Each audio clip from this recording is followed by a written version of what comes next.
Chapter 272. However, at this time, Dong Shuai had already turned his head away.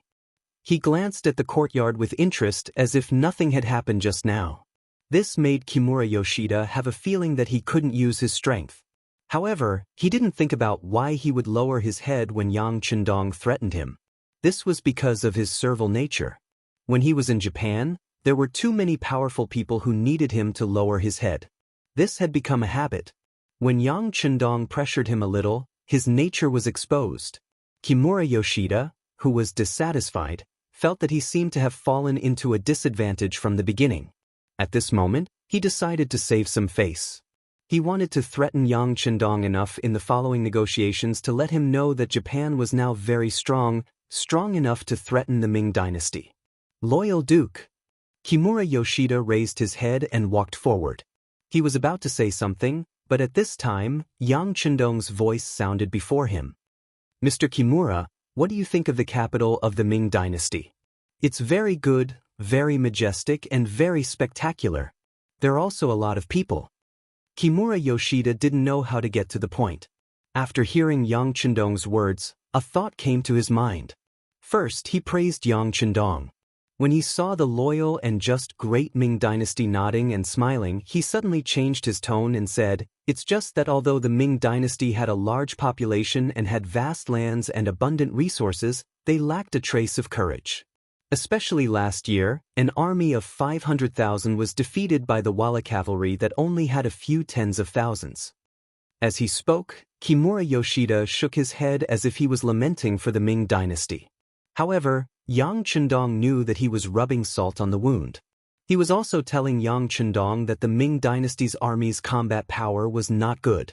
If they really fought with the warriors of Japan, it was still unknown who would win and who would lose. Well, Mr. Kimura is right. The Ming dynasty did lose the battle last year. To Kimura Yoshida's surprise, Yang Chendong actually admitted it calmly. This was the truth. Even if Yang Chendong didn't want to admit it, he couldn't. Instead of beating around the bush, he might as well admit it so that the other party wouldn't have an excuse to attack him. Therefore, Yang Chendong's tone changed after he finished speaking. However, that battle wasn't fought by the Dai Zong Emperor, but by Zong. It was because of the chief eunuch Wang Zhen's mistake in commanding that our great Ming Empire's army was defeated. Because of this matter, our emperor has already learned from the painful experience and is now recruiting new troops, establishing firearms and artillery battalions. The strength of the army is increasing day by day. I think Kimura-san should have heard of this.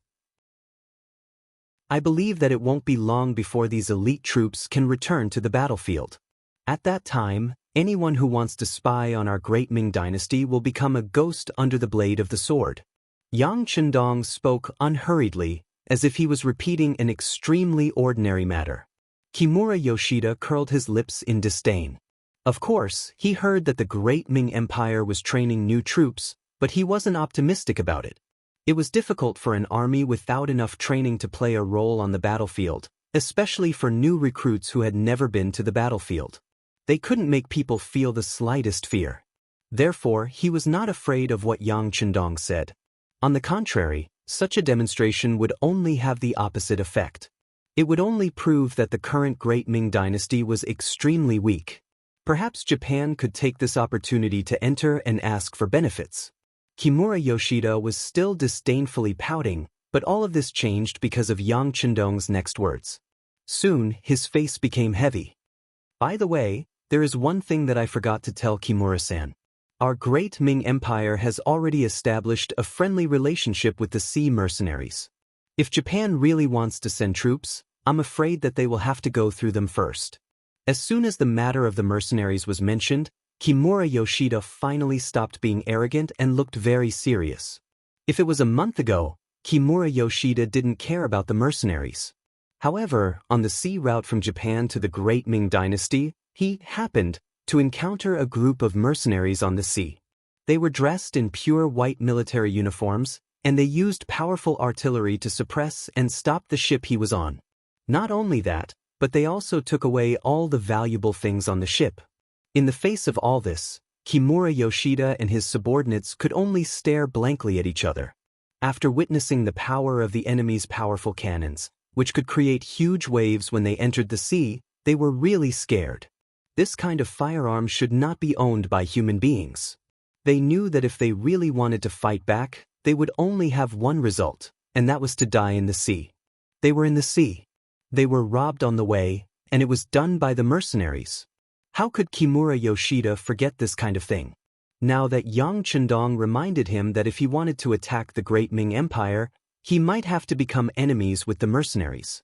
The fear in his heart rose spontaneously. He didn't know why, but the only thing that flashed in his mind was the loud roar caused by the heavy artillery falling into the sea. Kimura Yoshida was stunned. Yang Chendong knew that his threat had worked. His arrangement of Lung Feng's robbery was even more effective.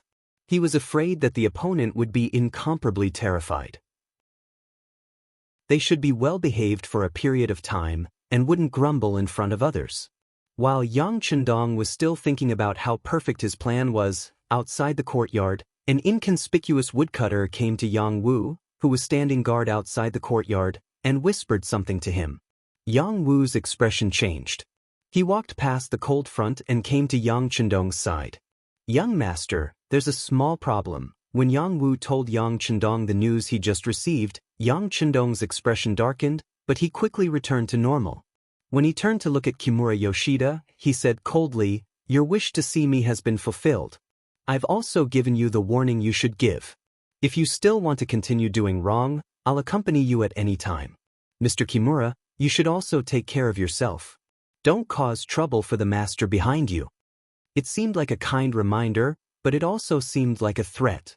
After Yang Chendong finished speaking, he turned around and returned to the carriage. Everyone immediately left, leaving Kimura Yoshida with a clear view of their backs. It wasn't until a long time after Yang Chendong left that Kimura Yoshida came back to his senses. Recalling everything that happened, he was surprised to find that from the beginning to the end, it seemed that the initiative was in the hands of the other party, and he had been passive. Even the choice of war was forced by the other party. What about the peace talk? What about the promise of getting Junko from him? It seemed that everything was over before he had the time to mention it. After Yang Chendong and his group left the Japanese embassy, they went straight to the Ministry of Justice. The news reported by Yang Wu was released by the Security Bureau. Wang Si and Yu Yuanbi fought and were caught by the people of the 5 cities' warden's office. They were sent to the Supreme Court. After a simple interrogation, they were transferred to the Ministry of Justice and finally sent to the Ministry of Justice's prison. In such a short time, so many things happened, and the efficiency of the case was so fast that it was shocking. It would be strange if things were simple. Whether it was Wang Si or Yuanbi, they both had the backing of a minister. But even so, they were sent to the Ministry of Justice's prison. It was obvious that someone wanted to take the opportunity to make trouble. He could even guess the person behind the scenes. It seems that the death of a grandson can't make some people stop. Do they have to force me to eradicate them all? Yang Chendong thought angrily. Some people didn't know what was good for them. Outside the carriage, Tiger's Mane's voice suddenly sounded. "Young master, Yang San is here. Let him in the carriage." Hearing that even the deputy director came in person, Yang Chendong felt a little relieved. Now that he could get first-hand information, he had more options to deal with the next situation. The horse carriage did not stop. Yang San only lightly jumped and entered the horse carriage. "Greetings, young master. No need to be so polite. Tell me what you know." Yang Chendong waved his hand casually. Yang San nodded and said, "Young master, the situation is like this. In Fei Tian restaurant, Yuanbi said something unfavorable to the young master. He insinuated that the Japanese diplomatic mission was caused by the young master. Wang Si happened to hear this, and the two sides got into a quarrel. Yuanbi took advantage of the fact that there were many of them and he was tall and strong, so he attacked first. Wang Si fought back in self-defense and beat Yuanbi. But in the end, because he was outnumbered, he suffered a small loss. After that, the patrolling soldiers of the warden's office of the 5 cities happened to pass by. They took everyone away and sent them to the Supreme Court. After knowing their identities, the Supreme Court transferred the case to the Ministry of Justice. After Li Wenxiao judged the case, Wang Si was sent to the Ministry of Justice's prison. Yu Yuanbi was sent to the Ministry of Justice's hospital for treatment because his injuries were too serious. This is Li Wenxiao's situation. As Yang San spoke, he passed a document to Yang Chendong. It recorded the basic information of Li Wenxiao, the official of the Ministry of Justice. It included his birth, his promotion history, his background information, and some of the mistakes he made. Since the incident with Yu Xiong, the Security Bureau had paid special attention to some of the officials in the Ministry of Justice, especially those close to Yu Shiyue. Li Wenxiao was included in their sights. As an official, not only did he need to have knowledge, insight, and courage, he also needed someone to promote him and nurture him. With a good benefactor, anything an official did would be twice the result with half the effort. Therefore, Yang Chendong had long requested the Security Bureau to do their best to gather all the information they could about the officials they could get access to. Especially the background, it was absolutely not to be underestimated. Chapter 273. The information was placed in front of Yang Chendong, but before he could flip through it, Yang San continued. Su Youzhen also sent a message, asking if we need him to take action. Su Youzhen was no longer a 6th-grade official like last year, but a 3rd-grade official. With the support and control of Yang Chendong, he was on the rise. Now that he was the left assistant minister of the Ministry of Justice, he could naturally intervene in this matter. Him. Yang Chendong first glanced at Yang San with a puzzled expression. Following which, a plan began to rapidly form in his mind. He is really thoughtful. Since this is the case, I believe that he will need some things to establish himself after entering the Ministry of Justice. In that case, I will lend him a hand. How about this? You personally pass on a message to him and ask him to do this. Half an hour later, the entrance of the Ministry of Justice was filled with brave soldiers at this moment. The soldiers of the Great Ming Dynasty who were responsible for the security of this place were nervously holding the spears or sabers in their hands, looking at the large luxurious carriage parked in front of them with vigilance. Such a large carriage with such specifications could be counted on one's fingers in the entire capital, but this was the only carriage with black rubber wheels. It had almost become a symbol of Yang Chendong. No matter where he appeared, it was difficult not to attract attention. When Yang Chendong appeared here, he was naturally recognized at the first moment. But it was precisely because of this that the soldiers in charge of the security of the government were particularly nervous. Anyone who was well informed knew that this luxurious carriage belonged to the East Marshal and the army god. When facing the Walla army, it was the army god who defeated them with his own strength. Not only did he kill the 2 younger brothers of the Walla leader, Yes Hen, but he also made them suffer heavy losses. At the same time, he also saved more than 70,000 soldiers. Even now, there were still many newly recruited soldiers who were among the 70,000 soldiers. In the entire capital, countless people had set up a longevity tablet for the army god. When such a person came to the Ministry of Justice, how could these ordinary soldiers resist him? The soldiers guarding outside the door did not know why Yang Chendong came. The only thing they could do was to keep an eye on the carriage and send someone to inform the officials in the yamen. Fortunately, the carriage didn't seem to have any intention of moving forward after reaching this point. The war god didn't make things difficult for them, and all the soldiers breathed a sigh of relief. The atmosphere seemed to be slowly easing. All of this continued until an official walked out of the yamen. Judging from his official robes, he should be a 5th-rank official of the imperial court. As soon as this person appeared, he saw the luxurious carriage blocking the entrance of the yamen. His eyes were filled with anger and his hands involuntarily moved behind his back. He raised his head and puffed out his chest as he said, "Who are you? How could they block the entrance of the Ministry of Justice? Are you trying to rebel?" This accusation was not small at all. In ancient times, as long as it was related to rebellion, 9 generations of the family would be executed. This official said this in front of so many people. It was obvious that he wanted to put a huge accusation on Yang Chendong so that he would be careful with his words and actions. The only luxurious carriage in the capital was in front of them, but this official acted as if he didn't see it. Moreover, he immediately put a huge accusation on them. If he said that he came to solve the problem with good intentions, no one would believe him. As soon as the accusation of rebellion was mentioned, everyone's expression changed. Even Beta Persei, who was driving the carriage, had an unfriendly expression. He glared fiercely at the fifth-rank official in front of him. The other guards and Lung Feng who came with him also emitted a murderous aura. They looked as if they would tear this person into pieces at the slightest order. Haha. When the atmosphere reached its peak, laughter suddenly came from within the luxurious carriage. It was this laughter that made those Lung Feng members, who were unable to suppress their resentment, feel happy.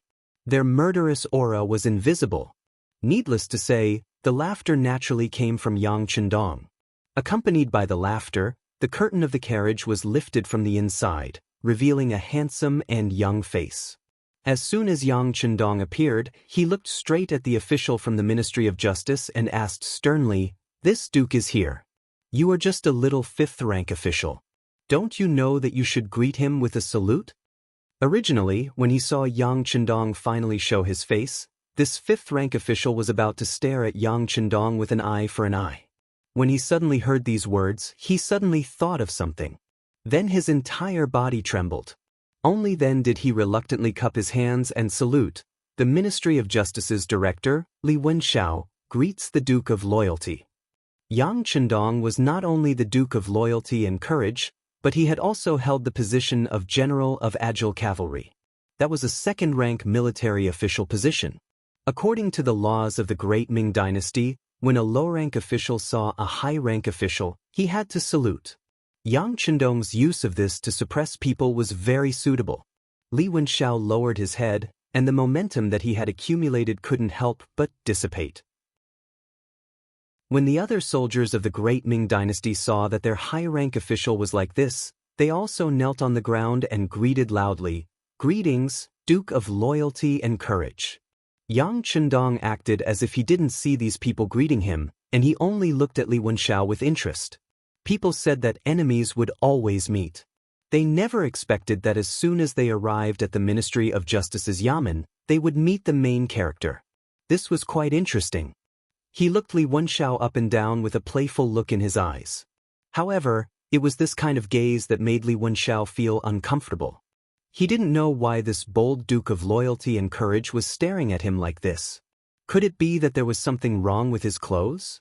Li Wenxiao couldn't help but look around and size himself up. He didn't find anything wrong. When he raised his head, he saw that Yang Chendong's gaze had a few more traces of coldness. It was a cold light. This kind of gaze was full of killing intent. After just a glance, Li Wenxiao didn't know why, but he actually felt his whole body turn cold. Although the weather had begun to warm up, he still felt his whole body tremble at this time. Li Wenxiao, who was frightened by this kind of gaze, wanted to turn around and leave. However, he knew that if he backed down now, then everything he had done before would be in vain. In order to win the high-rank official's satisfaction, he could only endure. As long as he blocked Yang Chendong's anger, he would be able to truly enter the eyes of some officials. In order to encourage himself and to increase his courage, Li Wenxiao raised his head again and said, "Duke of Loyalty and Courage? I don't know why you didn't stay in the Yang family village, but instead came to the Ministry of Justice's Yamen. Do you know that this is an office? Your appearance has already affected the Ministry of Justice's official operations. If something happens because of this, can you bear the responsibility?" Li Wenxiao's words had a strong sense of righteousness, and the excuse he found was also appropriate. Just as he was feeling satisfied with his words, Yang Chendong had already replied, "Since you came to the Yamen, of course you came to complain. Don't tell me you came here to eat? Ha! Ha!" Yang Chendong's laughter immediately attracted a round of laughter from the accompanying Lung Feng. This laughter made Li Wenxiao's words seem like a joke. Immediately, he was so embarrassed that his face was filled with anger. This was clearly a feeling of being looked down upon. Just as he was about to shout and treat it seriously, there was a sudden sound of footsteps behind him. Then, he heard someone say, "Left Assistant Minister Su Yozhen has arrived." When the voice sounded, Li Wenxiao's body shook. He hurriedly turned around and saw that one of the Shangguan officials, Su Yozhen, had appeared. He hurriedly bowed and said, "Li Wenshao greets Lord Su." "Well, you did well." As soon as Su Yozhen appeared, she gave Li Wenshao a verbal compliment. This sentence made Li Wenshao, who was originally furious, feel very comfortable. With the Shangguan officials supporting his actions, he wanted to see what this Duke of Loyalty could do to him next. Su Yozhen nodded at Li Wenshao with an expression of praise. At this moment, he also noticed Yang Chendong standing at the entrance. He immediately cupped his hands and bowed. "So it is the Duke of Loyalty. Please forgive me for not coming out to greet you. But what is the Duke of Loyalty doing here? Moreover, he had so many servants with him? Could it be that you are dissatisfied with the Ministry of Justice?" First, the greeting was followed by the questioning. Su Yozhen did things swiftly and decisively. He had the demeanor of a great master. When these words came out, the originally frightened soldiers felt very refreshed. The originally low morale seemed to have recovered by quite a bit. However, when Yang Chendong saw Su Yozhen appear, he was neither happy nor angry. No one could tell what he was thinking. He only looked coldly at Su Yozhen, as if he was pressuring him. However, Su Yozhen was a third-rank official of the imperial court. His wisdom and courage were far from what Li Wenshao, a fifth-rank official, could compare to. Facing this kind of gaze, he was not afraid at all. He still looked at him with a calm expression. The two people's gazes looked at each other in the air for a full 10 seconds. When no one was able to gain the upper hand, Yang Chendong said, "Since I came to your Ministry of Justice, of course I have to do a case. I have a complaint here against an official. Please accept it, Lord Su." With a wave of his hand, a complaint appeared in his right hand. He handed it to Tiger's Mane, who was waiting on the side. Then he handed it to Su Yozhen. She reached out her hand and took the complaint paper. After casually glancing at it, Su Yozhen's expression changed. Then he inadvertently glanced at Li Wenshao. Then he lightly nodded and said, "This official will accept the Duke of Loyalty's complaint. The Ministry of Justice will also enforce the law. We will definitely give the Duke of Loyalty a satisfactory explanation." "Very good. I hope Lord Su can do as you say. Of course, if you wish to show favoritism, I don't mind submitting a memorial to the Emperor. At that time, it won't just be the defendant who is being investigated. Your Ministry of Justice will also be implicated. Let's go."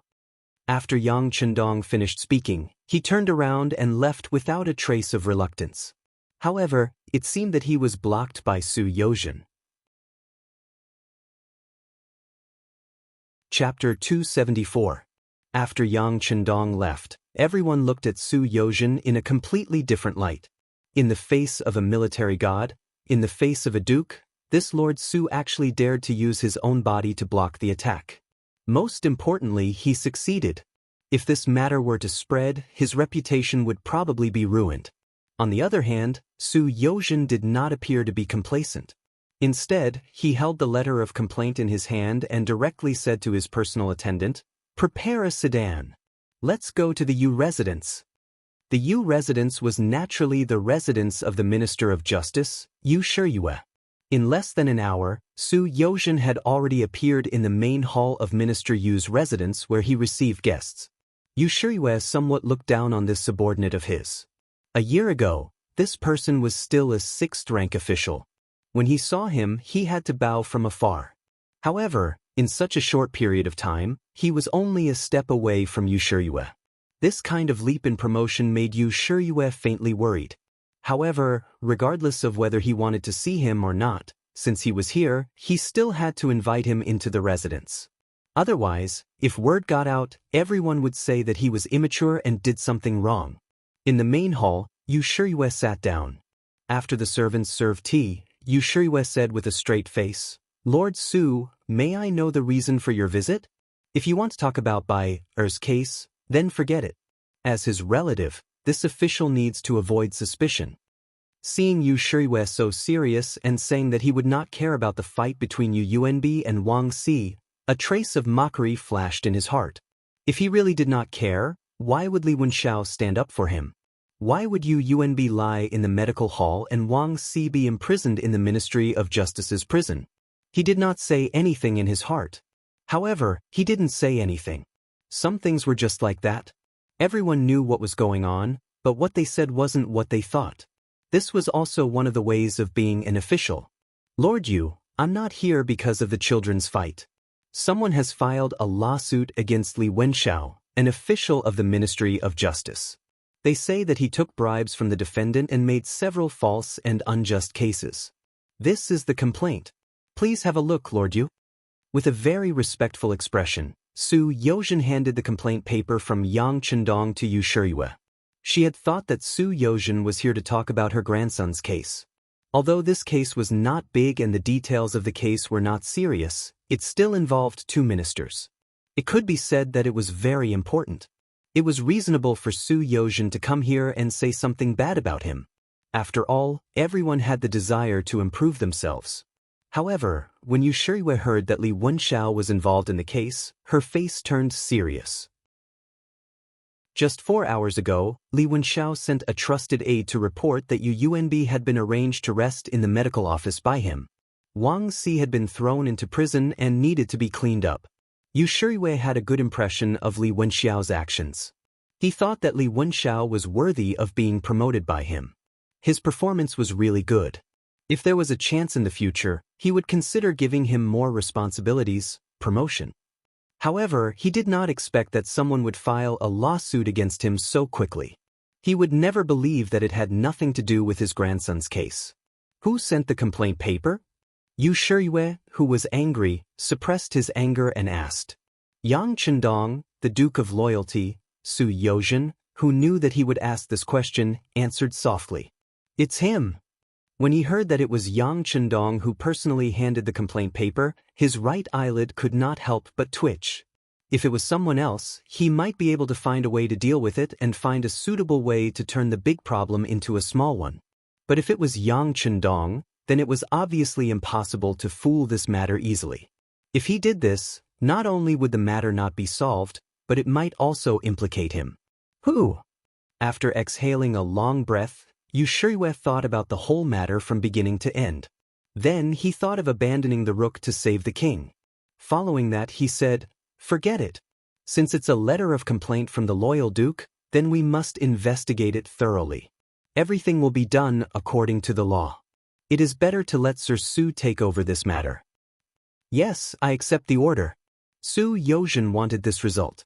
No matter what, Li Wenxiao was also a person promoted by Yu Shiyue. If he started the investigation without even a greeting, it would seem a bit aggressive. If some of his colleagues found out, they would think that he was threatening his superior. However, with this trip and Minister Yu's permission, all of this was within his expectations. After all, anyone would be willing to sacrifice themselves for Li Wenxiao, a fifth-ranked martial artist. And with Yu Shiyue's reply, no one would be able to say anything about it. After finishing the business, Su Yozhen got up and said goodbye. He quickly left Yu Manor. As soon as he left, Yu Shiyue summoned his trusted aide and whispered, make arrangements for Li Wen's family. Tell them not to worry no matter what happens. This official will ensure the safety of their parents and ensure their future. Tell them not to speak or act recklessly.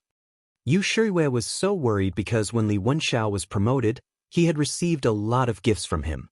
As the saying goes, one's hands are soft when one receives gifts. That was why he promoted him to be of use. The facts also proved that this person was very good at handling matters. He could rest assured that some things would be handed over to him. But what he did not expect was that something would happen now.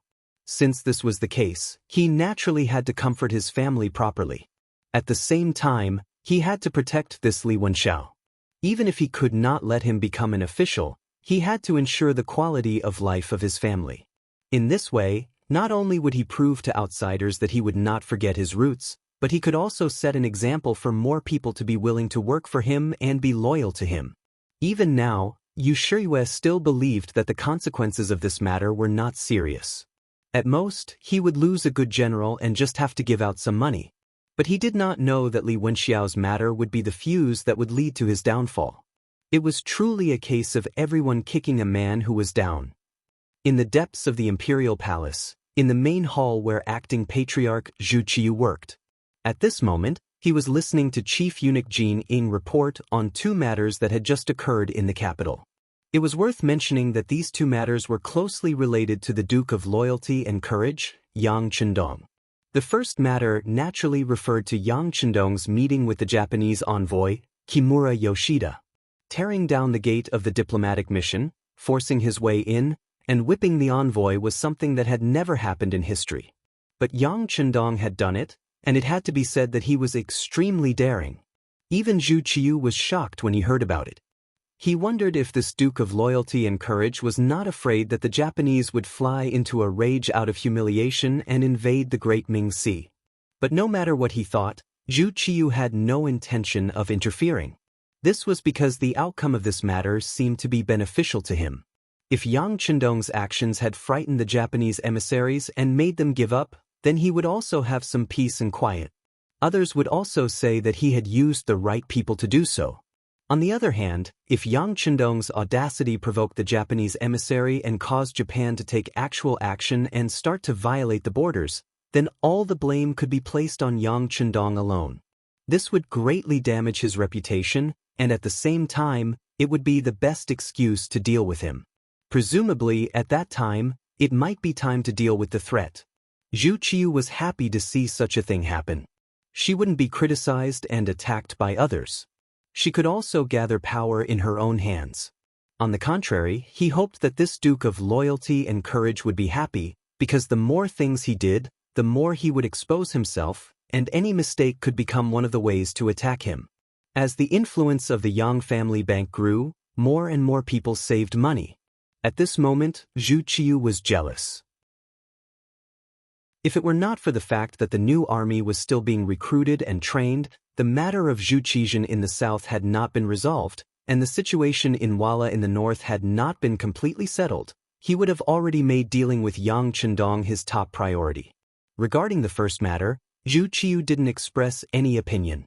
She simply watched as it developed. The second matter, Yang Chendong's submission of the complaint to the Ministry of Justice, made Zhu Qiyu have to say something.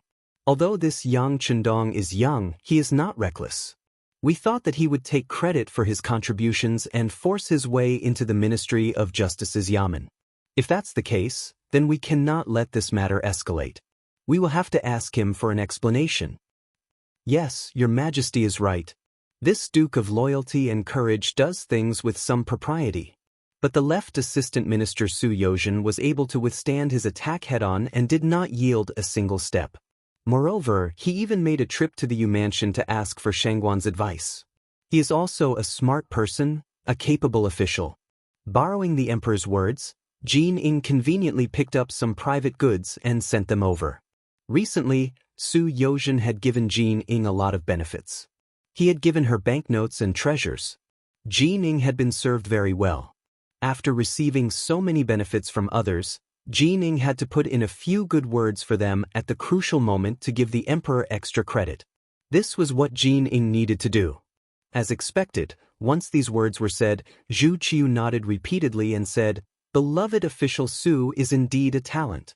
Most importantly, he has many grievances with the Duke of Loyalty and Courage. You can rest assured using this kind of person. How about this? You go back and observe him carefully. If he is reliable, let him do his job well. We will not treat him unfairly in the future." Su Yozhen had once caused trouble for Yang Chendong when Zhu Qizhen was still in power. First, he had impeached him, then he had recommended him. Everything he had done could be made public and no one could say anything about it. Even Yang Chendong did not seem to be able to retaliate against these methods. An official like this, who did not fear powerful officials and had his own methods, of course Zhu Qiyu would like him. At least he knew that this person's existence could somewhat curb Yang Chendong's forceful momentum. This was enough for him to be of great use. Chapter 275. Originally, she had only wanted to help Su Yozhen put in a few good words to strengthen her position in the emperor's heart. She had not expected to receive such a promise. Jin Ying was overjoyed. With this news, getting a few 100,000 taels of silver from Su Yozhen shouldn't be a problem. Delighted, Jining respectfully replied, "This subject will pass on your Majesty's words to Lord Su. I'm sure that he will shed tears of gratitude and will wholeheartedly work for your Majesty in the future." Ha, good. Zhu Qiu also laughed heartily. But in his heart he was somewhat looking forward to the next two things. He wanted to see what would happen when the two grandsons of the minister fought. He wanted to see what the Japanese would do. He also wanted to see what kind of wonderful performance Su Yozhen would have. The Wang residence. As the current Minister of Personnel, he was in charge of the promotion and evaluation of officials. Wang Ji's residence had a majestic aura. But at this moment, in his study, Minister Wang's expression was rather unsightly. This was especially so when an official came to report that his most favored grandson, Wang Si, was currently suffering from hunger and cold in a dungeon. He was so angry that his beard trembled. As the Minister of Personnel for many years, he had personally promoted countless officials. If one were to say that it wasn't because of one's personal preference, no one would believe it even if one were to say it. It was precisely because of this that in the past few years, very few people in the capital had been able to escape his eyes and ears. There would always be some officials who would reveal information to him in the name of repaying a debt of gratitude, and this included people from all sorts of departments. Just as his grandson had started fighting with Yu Shiyue's grandson, the news had arrived. Wang Ji did not care at first when this matter came out. It was just a child's quarrel. They would each be given 50 strikes and sent back to their respective residences to manage. At the very least, if he were the one in charge, this would definitely be the case. After all, he was the Minister of Personnel, and Yu Shiyue was the Minister of Punishments. They were both officials of the court and would see each other frequently. It was impossible for them to fall out over the matter of a child. But reality did not develop as he had expected. From the reports of the officials, Yu Yuanbi had gone to the hospital in the name of recuperating and was very comfortable. His grandson was locked up in a cold and damp dungeon. How could Wang Ji not be angered by such an obvious way of dealing with the situation? However, due to his identity, it wasn't convenient for Wang Ji to interfere. He could only watch the performance of the officials from the Ministry of Justice from afar. Fortunately, Yang Chendong soon made a move which made Minister Wang feel relieved. Wang Si didn't acknowledge the wrong teacher. Although this gentleman's actual age was younger than his grandson's, it was still true that the one who reached the top was the teacher. He had thought that since Yang Chendong had made a move, his grandson would be fine. However, the result was not like this. On the contrary, this loyal duke of the Great Ming Dynasty took a different approach and sent a complaint to the Ministry of Justice, Li Wenxiao, who had distorted the facts. At first, Wang Ji was puzzled by this outcome. However, after thinking about it carefully, he couldn't help but clap his hands in praise. This loyal duke was clearly going to use a ruthless method to cure Wang Si. Yes, with Yang Chendong's identity, he could naturally ask the Ministry of Justice for Wang Si. He could simply bail Wang Si out of the dungeon. However, if he did this, he would be at a disadvantage. Others would say that this was the result of suppressing people with power and couldn't truly convince the public. On the other hand, if he didn't mention Wang Si's matter and let him suffer a little, he would target the official in charge, Li Wenxiao. In this way, if he really overthrew Li Wenxiao, who would dare to deal with people and matters related to the loyal duke out of selfishness in the future? It was just letting his grandson suffer for a day or two more, but it would fundamentally prevent such things from happening. No matter how he looked at it, it was worth it. Even if Wang Si was his favorite grandson, Wang Ji still supported Yang Chendong's decision. Perhaps this was the difference in the structure. As the minister of a ministry, he didn't look at the small profits in front of him, but the long term. I just don't know if the Loyalty Duke's paper can overturn Li Wenxiao's case.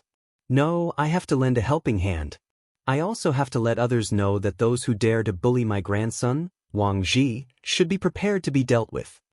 Wang Ji muttered to himself. Then he called out to the outside, in the Ministry of Justice's court. Although Li Wenxiao was still wearing his official robes, his face was pale. Even though the weather outside wasn't hot at all, and it was a bit cold in the morning and evening, beads of sweat flowed down from his forehead, splattering on the ground. Li Wenxiao, There are people suing you for corruption, accepting bribes, and creating many unjust, false, and wrong cases. You have to give an explanation. Su Yozhen sat high up in the court. As she spoke, she casually threw the paper in front of Li Wenxiao. From the moment he was brought to this torture court, Li Wenxiao had a bad feeling. Especially when he found out that Assistant Minister Su had personally gone to Minister Yu Shiyue's residence and still made such a decision. He knew that he had been abandoned, and that the matter would be difficult to resolve. The paper had been personally sent by the Loyalty Duke, who was at the peak of his power. The lawsuit had also been approved by his superior, Minister of Justice Yu Shiyue. The person in charge of his trial was the second-in-command of the Ministry of Justice, Left Assistant Minister Su Yozhen.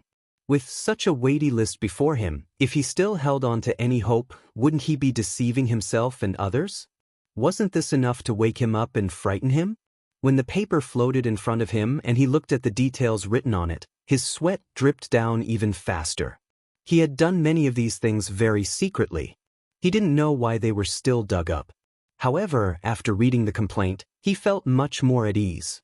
There was no other reason other than the fact that the things recorded on the paper were all recent, and the amount of corruption wasn't that huge. From the looks of it, it wasn't enough to smash him to death with a hammer. At most, he would be dismissed from his position. If things went well, he might even be able to keep his position as an official and rise again in the future. It was precisely because he saw these papers that Li Wenxiao was not as afraid as before. When he raised his head to look at the presiding judge, Su Yozhen, he actually had an honest expression as he said, "Lord Su, this official has indeed done some foolish things. After the incident, I deeply regret it. Please take into account this official's honest answers and cooperation, and forgive me." So you've admitted to it? Originally, Su Yozhen had been waiting to see Li Wenxiao cry out that he had been wronged. Then he would show his swift and decisive side and let everyone see how the newly appointed left assistant minister dealt with the case and how ruthless his methods were. Of course, all of this was based on his trust in Yang Chendong. He knew that since this person had taken out these papers in front of everyone, he had to have enough evidence. But he never thought that Li Wenxiao would not only admit to everything, but also have such a positive attitude. This made him feel like he had punched cotton. A police officer's achievement was to find the culprit through clues. A judge's achievement was to use enough evidence to make the defendant admit to his crimes. However, if all the prisoners were to confess before he could do anything, then there would be no sense of accomplishment. At this moment, Su Yozhen felt this way. He had already seen the papers. If Li Wenxiao denied everything, then he could produce enough evidence to prove that he was right. He could also add a heavy punishment based on the other party's uncooperative behavior. On the other hand, if the other party admitted to everything and had a good attitude, then based on this, it would be much more difficult to do anything to him. If Yu Shiyue sincerely protected him, then it was possible that he would be able to keep his position as an official. At this moment, Su Yozhen was a little disappointed. He even had a trace of doubt about Yang Chendong's ability. If the dignified Duke of Loyalty wanted to deal with someone, he shouldn't only produce this little bit of evidence. If that was the case, then it would be difficult for him. But he didn't think about it. Yang Chendong's security bureau had only been established for a short period of time, and there were so many officials to keep an eye on. A fifth-rank official in the Ministry of Justice was not the most important thing. To be able to find out about this, he had already put in a lot of effort. It was not impossible to find out about the past, but to do it in a short period of time would be very difficult. But he still did it, which was somewhat thought-provoking. Could it be that he was sure that there would be others who would do it? Li Wenxiao's cooperative behavior made it difficult for Su Yozhen, but on the surface, he still nodded with praise. Very good, your attitude is very cooperative. This official will record all of this. As for how to deal with it in the end, I still need to discuss with a few officials before the final decision can be made. For now, before the word "hall" could be said, a small official from the Ministry of Justice came to Su Yozhen's side and whispered a few words in his ear. At the same time, he took out a stack of papers from his sleeve and placed it on the table. Then he slowly retreated. Su Yozhen's gaze fell on the table in front of him and looked at the densely written papers. When he raised his head to look at Li Wenxiao, who was standing below the stage, he couldn't help but shake his head. Then he said, "Come, strip him of his official robes." Li Wenxiao, who was originally waiting to leave, suddenly saw Su Yozhen's attitude change. At the same time, his heart was beating like a drum as he shouted, "Official Su, why are you doing this? Why are you doing this? Seeing that you and I are colleagues, you can see for yourself." Su Yozhen pushed his hand on the table, and the thick papers fluttered in the air. When they landed on Li Wenxiao's feet, he lowered his head and looked up. Then he fell to the ground. Chapter 276. The contents of these papers were exactly what he had done a few years ago when he had just become an official. Perhaps it was because he had just entered the court, but his courage was still relatively big. He really dared to accept any kind of money and dared to do anything. Among them, he was even involved in 2 murder cases. At that time, it was precisely because he had accepted these bribes that he was able to give the money to his superiors and get promoted. He originally thought that after so many years, everyone would definitely not remember these things, but now they were all dug up. If he dared to admit it, not to mention his official position, it would be extremely difficult to keep his life. No. These things were not done by me. It has nothing to do with me. Seeing that he might die if he admitted it, Li Wenxiao of course would not let go. Li Wenxiao's expression finally changed, which also made Su Yozhen interested. These were all sent by the Minister of Personnel, Wang Zhi, so there was no need to doubt the authenticity of these documents. In the face of ironclad evidence, Li Wenxiao still dared to deny it. It was finally time for Su Yozhen to show his skills. What? You don't want to admit it? Well then, we will interrogate you one by one. Come, prepare the torture equipment. Su Yozhen's angry voice resounded throughout the entire torture chamber. Although it was said that there was no need to torture a doctor, seeing that Li Wenxiao was about to die, Su Yozhen would not be polite. He was still waiting to use this case to gain a foothold in the Ministry of Justice. On the road to Yangqindong, the convoy was caught by the Security Bureau. Then, Tiger's Mane told Yangqindong in the carriage that Minister Wang Zhi had taken action and obtained a large amount of evidence of Li Wenxiao's violation of the law. "Young master, Minister Wang has taken action, and the Ministry of Justice has also released Wang Si. At this time, he is heading towards the Wang mansion." Tiger's Mane's voice clearly came out and entered the ears of Yangqindong, who was sitting in the carriage with his eyes closed. "I know." Yangqindong answered very simply. Since Wang Zhi had understood his intentions and had already made his move, then with the power of Wang Zhi, the evidence he had gathered should be enough to keep an eye on Li Wenxiao. There was nothing for him to worry about. Previously, Yangqindong knew that the information obtained from the Security Bureau was limited. He was afraid that he would not be able to kill Li Wenxiao with one blow. However, he still did it because he believed that Wang Zhi would definitely take action after knowing what he had done. If he couldn't even see it, he wouldn't have been able to stay in the position of Minister of Personnel for more than 10 years. Since Wang Zhi had made his move, Li Wenxiao would definitely die. This matter could be put aside for the time being. Some things needed to ferment for a period of time before they could be dealt with. Thinking about it, that way, they would be able to reap greater rewards. Tiger's Mane, in the name of this young master, quickly informed Commander Gao Xiong that he can take action. "Understood, young master." Tiger's Mane replied and rode away. Leaving Yangqindong alone in the carriage, he muttered to himself, "Since you can't see the faces of some people clearly, then I'll give you a lesson." After experiencing inhumane treatment, Li Wenxiao also enjoyed many of the torture instruments that he was already familiar with. In the end, he spat out and confessed to many of the things written on the confession paper.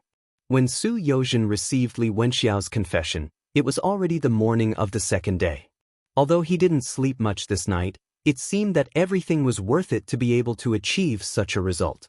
Of course, what made Su Yozhen even more excited was that after a night of torture, Li Wenxiao's psychological defenses had completely collapsed.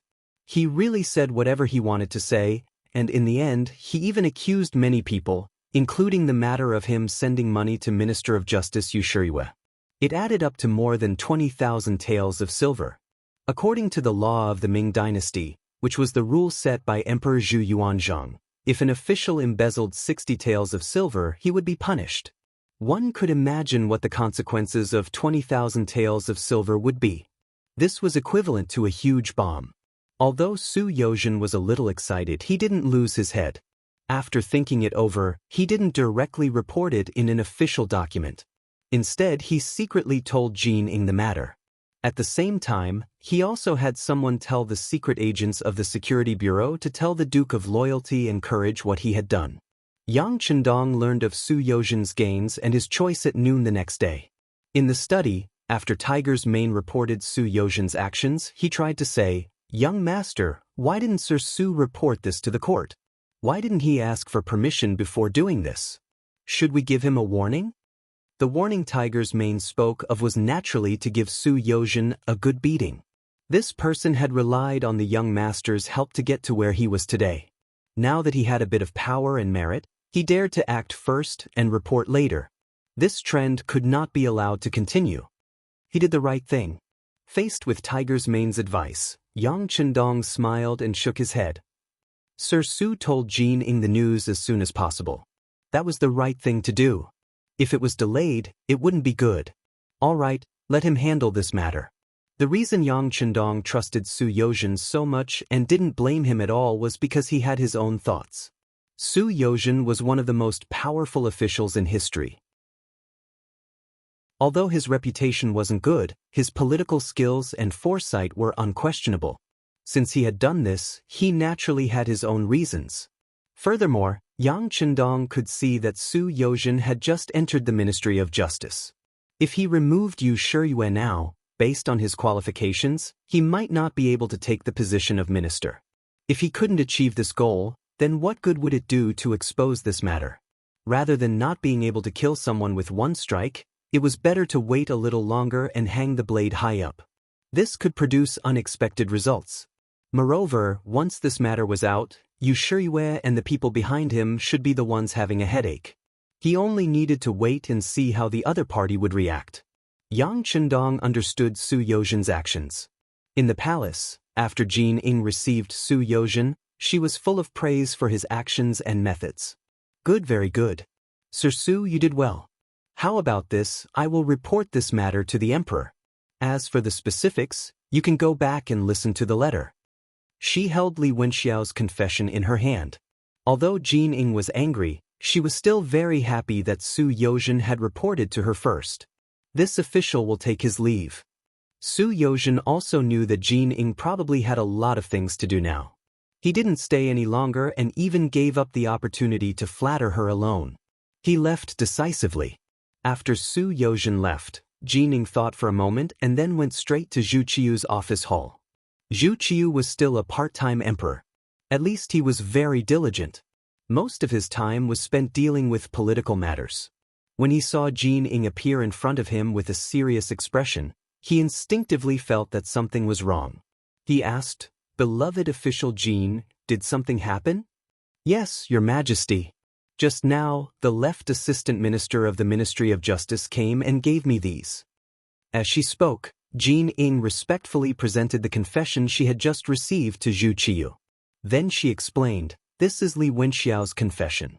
If everything is true, I'm afraid that Sir Yu Shiyue will no longer be able to hold the position of Minister of Justice." "It's that serious?"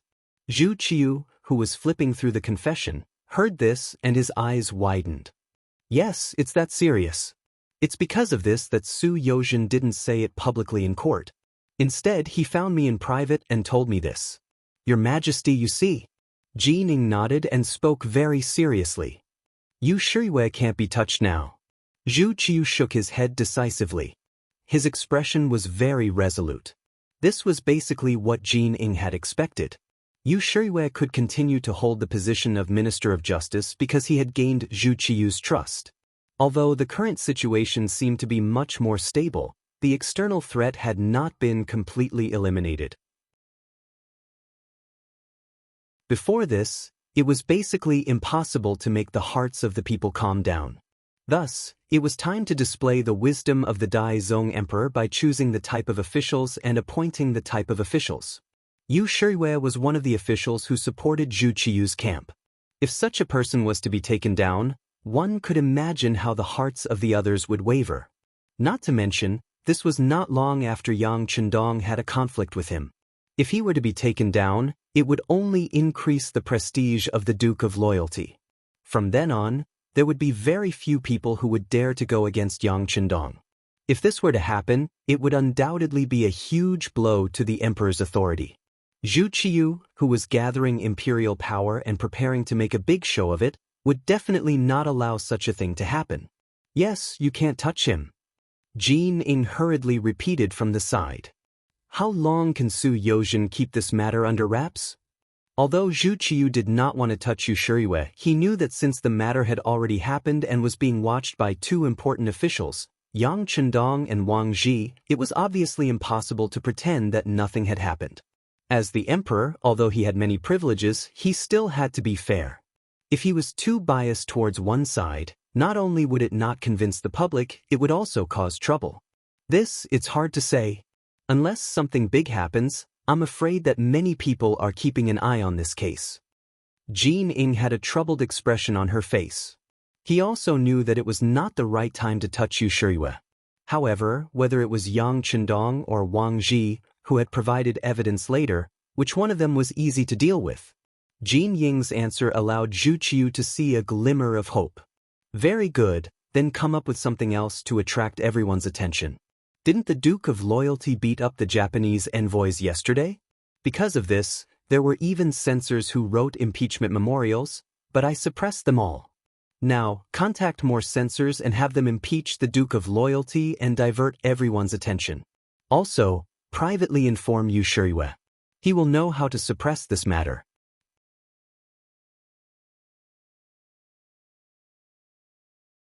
Chapter 277.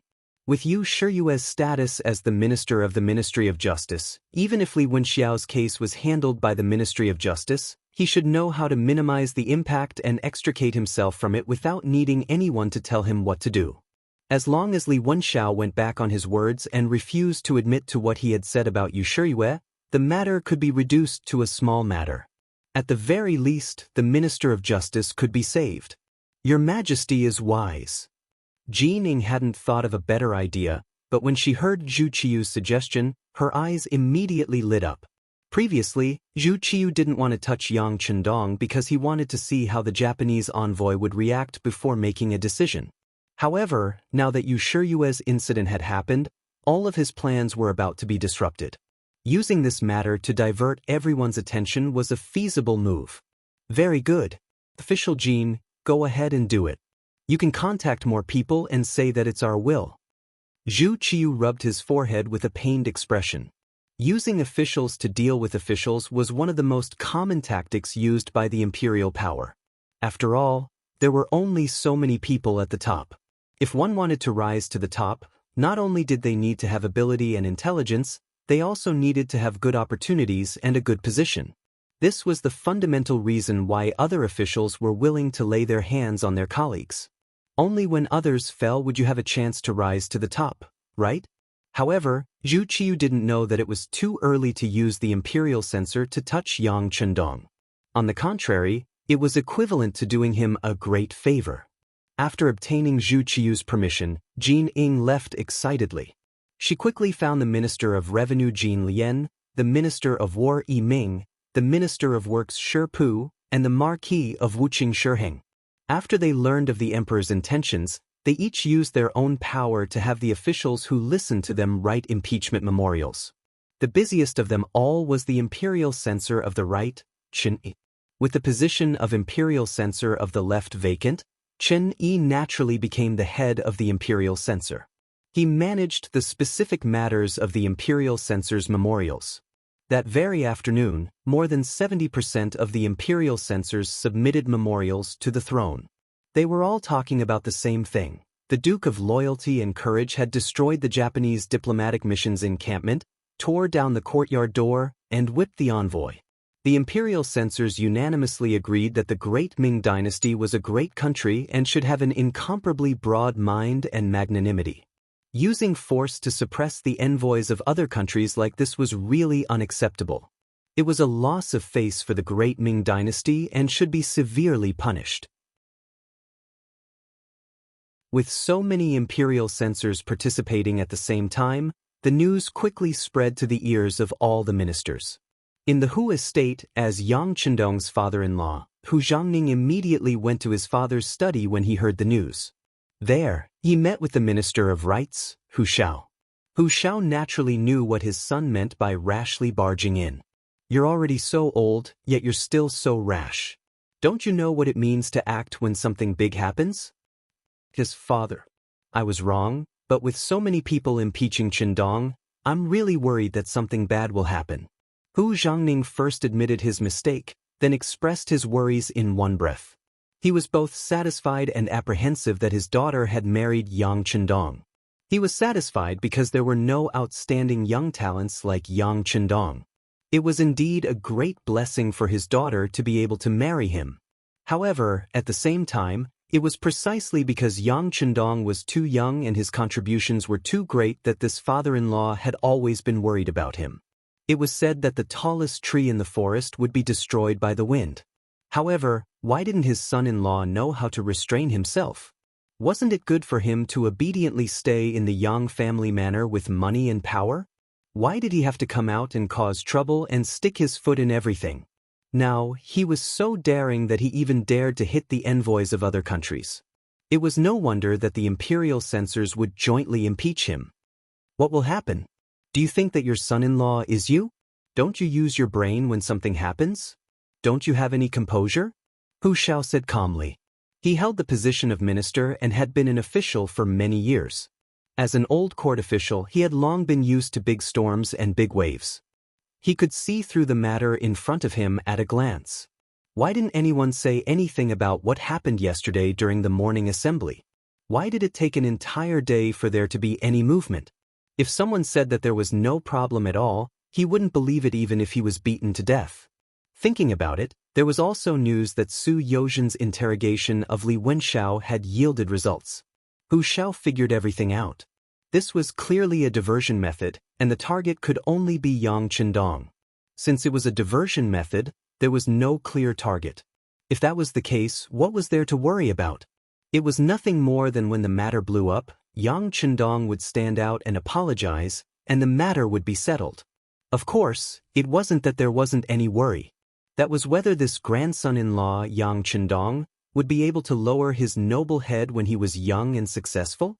That was what he was worried about. That's enough. This time, Chendong was only implicated. If you're worried, go to the Yang village and tell him that it was me who said that he should lower his head when he should. It's not a big deal, and he won't lose a piece of meat. Hu Shao felt that he still needed to remind Yang Chendong, so he gave the task to his son.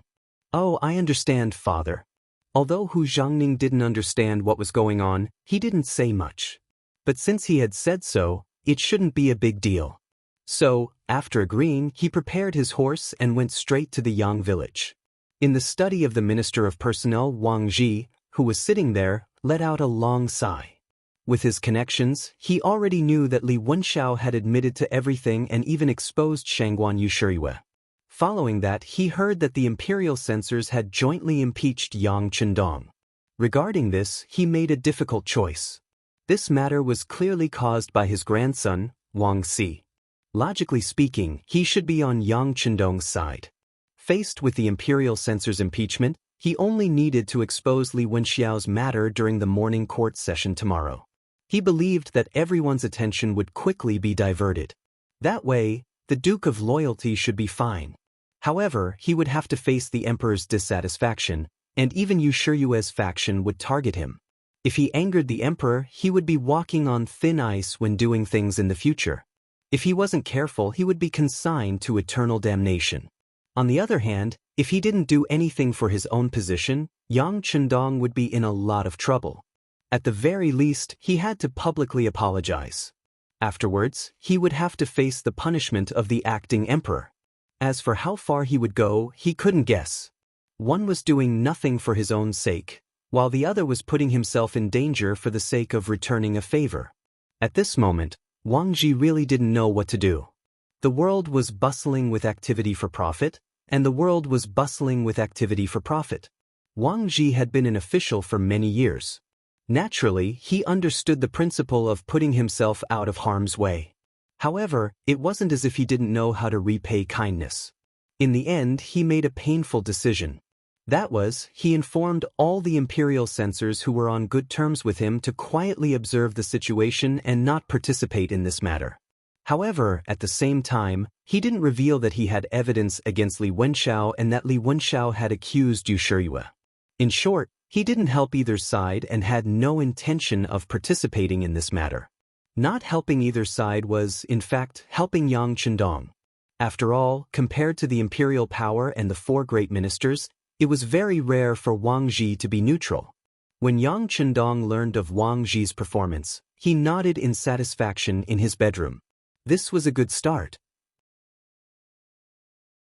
If he continued to maintain this, he was confident that one day, this Minister of Personnel would be of use to him. As for the impeachment of the imperial censors, Yang Chendong didn't care about them at all. Furthermore, it wouldn't be long before he used his actions to give these people a hard slap in the face. Deputy Imperial Censor Dong Chunhua of the Imperial Censorate, a rank 3 official. Seeing that there was no imperial censor of the left in the Imperial Censorate, his desire to rise was very strong. Furthermore, he had enough qualifications. All he lacked now was an opportunity. He took out a lot of his belongings to exchange for banknotes from the Yang family bank and gave them to eunuch Jining. He, who had paved the way, was just waiting for an opportunity. And now, the opportunity had appeared. Such a large-scale impeachment of a duke was incited by the emperor. The four great ministers and the military's governor Shiheng were also involved. If he performed well, he would be able to rise to a higher position in the future. Coincidentally, the imperial censor of the right, Chen Yi, didn't seem to be very enthusiastic about this matter. Dong Chunhua, who saw the opportunity, took the initiative to stand up and integrate the memorials with the imperial censors. He became the happiest and most enthusiastic person in this incident. During the morning court session the next day, a group of more than 30 imperial censors, led by Dong Chunhua, stood up at the same time in the imperial palace's conference hall. They said that the Duke of Loyalty and Courage, Yang Chendong, was extremely daring. He beat up the Japanese envoy and destroyed the great Ming's image. Dozens of people said similar crimes one after another. It really felt like everyone was kicking a man who was down. The intensity of their words and sharpness of their words made it seem like Yang Chendong was the biggest scourge. If he wasn't eliminated, the entire Great Ming would feel uneasy. Zhu Qiyu, the head of defense, sat high on the throne. His expression seemed calm, but he was very happy in his heart. Even if Yang Chendong had made a lot of contributions, when the wind changed slightly, the feeling that a storm was coming could easily knock down any subject. All along, Zhu Qiyu didn't say anything, but in his heart, he was afraid of this subject whose contributions were so high that they could shake the emperor. This kind of feeling made him unable to eat or drink. It also made him unable to grasp the hearts of his subjects. He wasn't sure how many of his subjects would stand on his side if he really targeted him. If he really became a loner, then this emperor wouldn't be far from stepping down.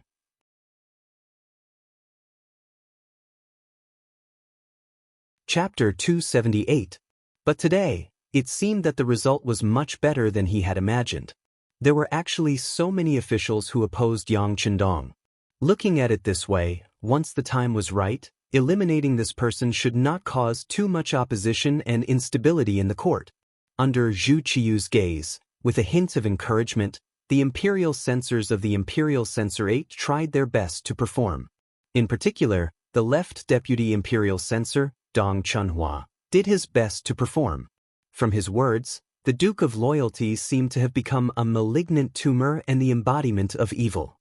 If this person was not punished, the entire Great Ming dynasty would not be able to see the light and hope. Not only did the memorial belittle Yang Chendong, but it also emphasized the friendly relationship between the Ming dynasty and Japan. Any officials who played a bad role in the diplomatic relations between the two countries should be punished severely. In order to express the goodwill of the great Ming dynasty, the former Japanese envoy, Aoki Yuki, should be released from prison. Dong Chuanhua's proposal quickly received the support of more officials. It must be said that Kimura Yoshida had spent a lot of money during this period of time, and most of the people who stood up to speak were people who had received benefits before. Naturally, this time, they would do their best to perform. The situation in the court was one-sided, and the Duke of Loyalty, Yang Chendong, was described as a piece of rat shit. It seemed that because of his appearance, the great Ming dynasty had been humiliated. At this moment, most people seemed to have selectively forgotten that when Walla's army attacked the city, he was the one who stepped forward to repel the enemy. Hu Shao did not speak, and Wang Ji did not speak. However, in such a violent situation, the silence of the same minister did not play much of a role. On the contrary, some people thought that they were afraid and wanted to protect themselves. Following that, the accusations became even more severe. Some people even suggested that the Duke of Loyalty should publicly apologize and be expelled from his fief. A public apology was equivalent to Yang Chendong admitting that he had done something wrong. As a result, the prestige and popularity that he had accumulated over many days would be greatly affected. It would even have a great impact on the reputation of Yang Chendong's bank. If this was really done, the efforts of more than a year would be completely ruined at this moment. From this, it could be seen how vicious the person who made this suggestion was. Expelling Yang Chendong back to the fief of Jianing Prefecture in Fujian was tantamount to kicking him out from the center of power. If this was really the case, it would be difficult for him to make a comeback. Perhaps in the future, he could only be an idle guogong for the rest of his life. It would be difficult for him to meddle in the specific affairs and future direction of the great Ming dynasty. The two suggestions were like two sharp swords, pointing straight at Yang Chendong's ribs. If all of them passed, the consequences could be imagined. Your Majesty, please reconsider. After all, the Duke of Loyalty had saved Ingzong. If he were to leave now, it would be pushing him away, and the consequences would be unimaginable. Upon hearing that his grandson-in-law was to leave the capital, the silent Hu Shao finally couldn't hold himself back any longer and stepped forward in shock. For the sake of his grandson-in-law, he had even brought up Zhu Qizhen's name in public. This in itself was somewhat disrespectful. But he was still an old official of several dynasties and an important official used by Ingzong, so it was reasonable for him to say such a thing. That's right. Your Majesty, please reconsider, Minister of Personnel Wang Ji seconded in his shock. If he admitted his wrongs today, he could use other matters tomorrow to regain his face, but once he left this place, it would be very difficult for him to make a comeback, and he truly might not be able to recover from this setback. When Zhu Qiyu heard the suggestions of his subordinates, he truly was somewhat tempted. If Yang Chendong really could leave the capital, he would have a chance to slowly turn the industries he had left behind into his own, and he might even be able to establish a business relationship with the mercenaries.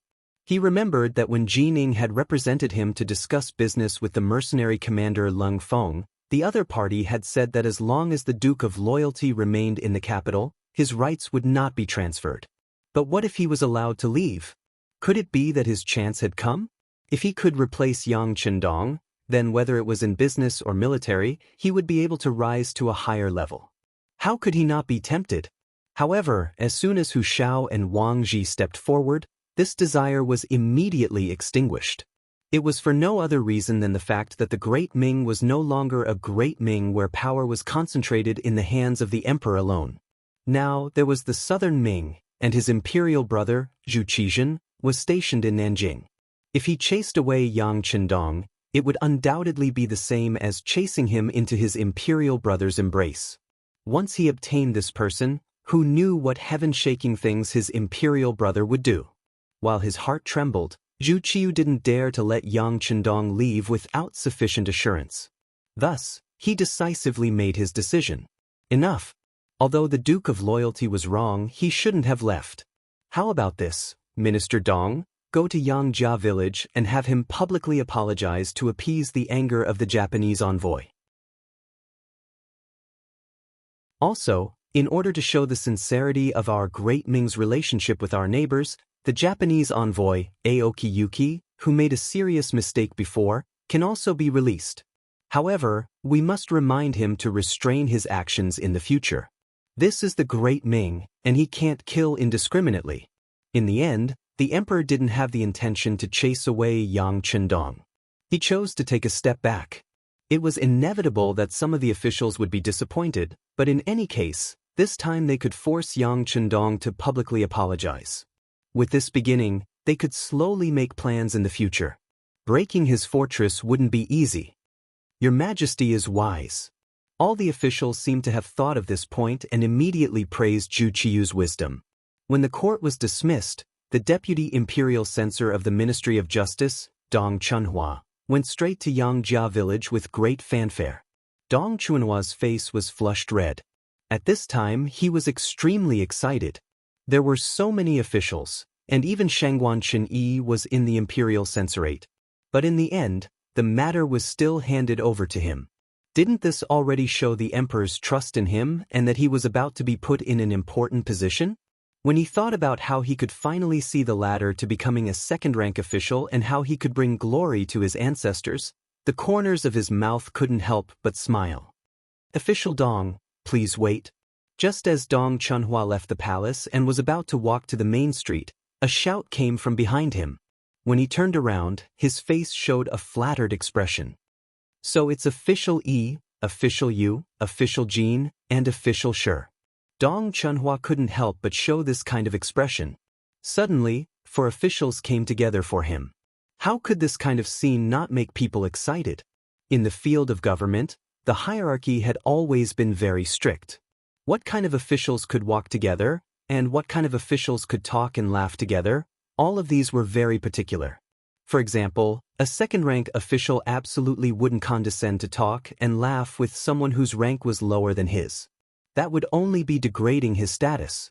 But now, for second-rank officials, especially under the premise that the cabinet had already disappeared, the status of these 4 people could only be higher than before. How could Dong Chunhua, who was only a third-rank official, not be excited when they all appeared together? The 4 officials walked in front of Dong Chunhua. First, they looked at him with a gaze of praise. Their gazes clearly revealed the fact that it wouldn't be long before everyone was on equal footing. It was because they saw the effort this person had put in this matter and the reward he might receive that they condescended to come here. Of the 4 officials, the first to speak was the Minister of War, Yi Ming. Perhaps because Yang Chendong's appearance had stolen too much of the Ministry of War's limelight, he was the one who hated the Duke of Loyalty to the bones the most. Official Dong, are you preparing to go to Yang village to announce the decree? Dong Chunhua bowed and said, Minister Yi's words are correct. Oh, but what does official Dong plan to do? Yi Ming asked with an expression that said he had already guessed it. Of course it's to announce the emperor's decree. Dong Chunhua had an expression that said, you know what I'm talking about. But after he finished speaking, he noticed that Yi Ming and the other 3 officials all had serious expressions. He suddenly thought of something. What? Do the 4 officials believe that the Duke of Loyalty would dare to defy the decree? As soon as he said this, he thought of Yang Chendong's young and promising performance, as well as his past actions. His expression immediately became flustered. Others wouldn't dare to defy the decree, but this Duke of Loyalty who had made great contributions was not easy to deal with. That might not be the case. Yi Ming shook his head lightly. Although Yang Chendong was bold and reckless, in the end he was still an official of the Great Ming dynasty. He might not really dare to do something as reprehensible as defying the decree. Of course, if he really dared to do so, he would be taking the initiative to give others a handle. As such, there were thousands of ways to deal with him. Seeing that Yi Ming had rejected the idea, Dong Chunhua's heart relaxed. At the same time, he couldn't help but ask, since he doesn't dare to defy the decree, what else is there to worry about? Is it worth the 4 officials to remind this official? We're here to remind you. I don't know if official Dong has thought about it, But since you want the Duke of Loyalty to admit his mistake, of course, the bigger the commotion, the better. However, the court assembly has just ended, and presumably, the news hasn't spread yet. If you ask him to admit his mistakes so early, wouldn't it benefit some people? The Minister of Revenue, Jin Lian, had a smile on his face as if he was very familiar with Dong Chunhua. Expand the influence. As someone who could become the deputy imperial censor of the left, he was naturally incomparably intelligent. After this reminder, he quickly thought of something, and then his eyes revealed a look of surprise. He only wanted to embarrass Yang Chendong, and it was a good opportunity to show off his strength. However, he forgot that even if the other party admitted his mistake, it was still possible to make a fuss about it. How was he going to admit his mistake? The degree of recognition and the kind of impact it would have could be manipulated artificially. Thinking of this, Dong Chunhua couldn't help but sigh at the experience of the four officials. His face also showed an expression of humility as he asked for advice. This official is slow-witted, please enlighten me. Seeing that Dong Chunhua understood everyone's intentions, Yi Ming and the other three laughed and then said, since official Dong has said so, if we don't give a suggestion, wouldn't it be unreasonable? How about this? If we cause a lot of trouble, why don't we find a place to arrange it and make a good plan? This suggestion quickly received a response from everyone. Soon, the five of them brought the servants of the residents out of the imperial city, chatting and laughing, and went straight to a nearby restaurant.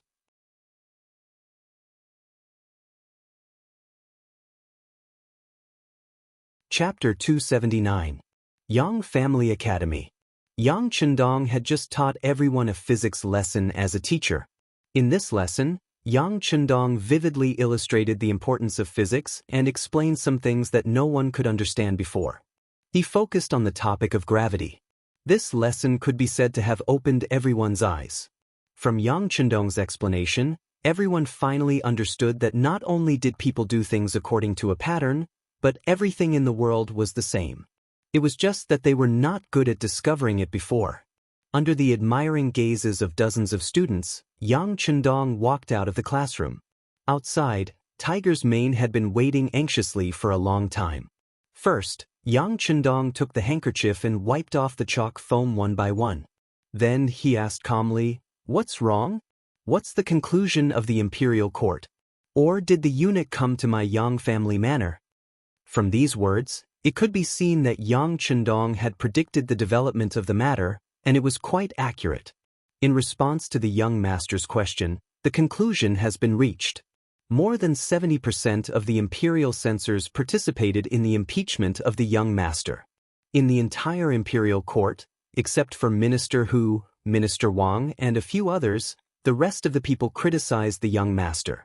In the end, the acting emperor ordered the young master to publicly apologize in order to obtain the forgiveness of the Japanese ambassador. Tiger's mane carefully told Yang Chendong the news he had just received. After he finished, he looked nervously at the young master and prepared for him to be angry. To Tiger's mane's disappointment, Yang Chendong did not seem to be very agitated. On the contrary, his expression was incomparably calm, as if he had already expected the result. After listening to Tiger's mane's retelling of everything, he sighed. Sigh, is this the so-called tolerance? The tolerance that Yang Chendong spoke of was naturally not referring to the attitude of the Daizong emperor and the courtiers towards him. Although he hadn't done many things, which one of them wasn't earth-shattering. By offering potatoes, he solved the problem of food and clothing for the common people, making it rare for people to starve to death due to lack of food. He saved Yingzhong and saved the face of the great Ming dynasty. He defended the capital, defeated the Wala, and maintained the stability of the capital and even the entire great Ming dynasty, giving it time to continue developing. But when all of this was over, what did he get in return? Jealousy, dissatisfaction, and resentment all emerged from his bones. How could this be the tolerance that should be given to a meritorious minister?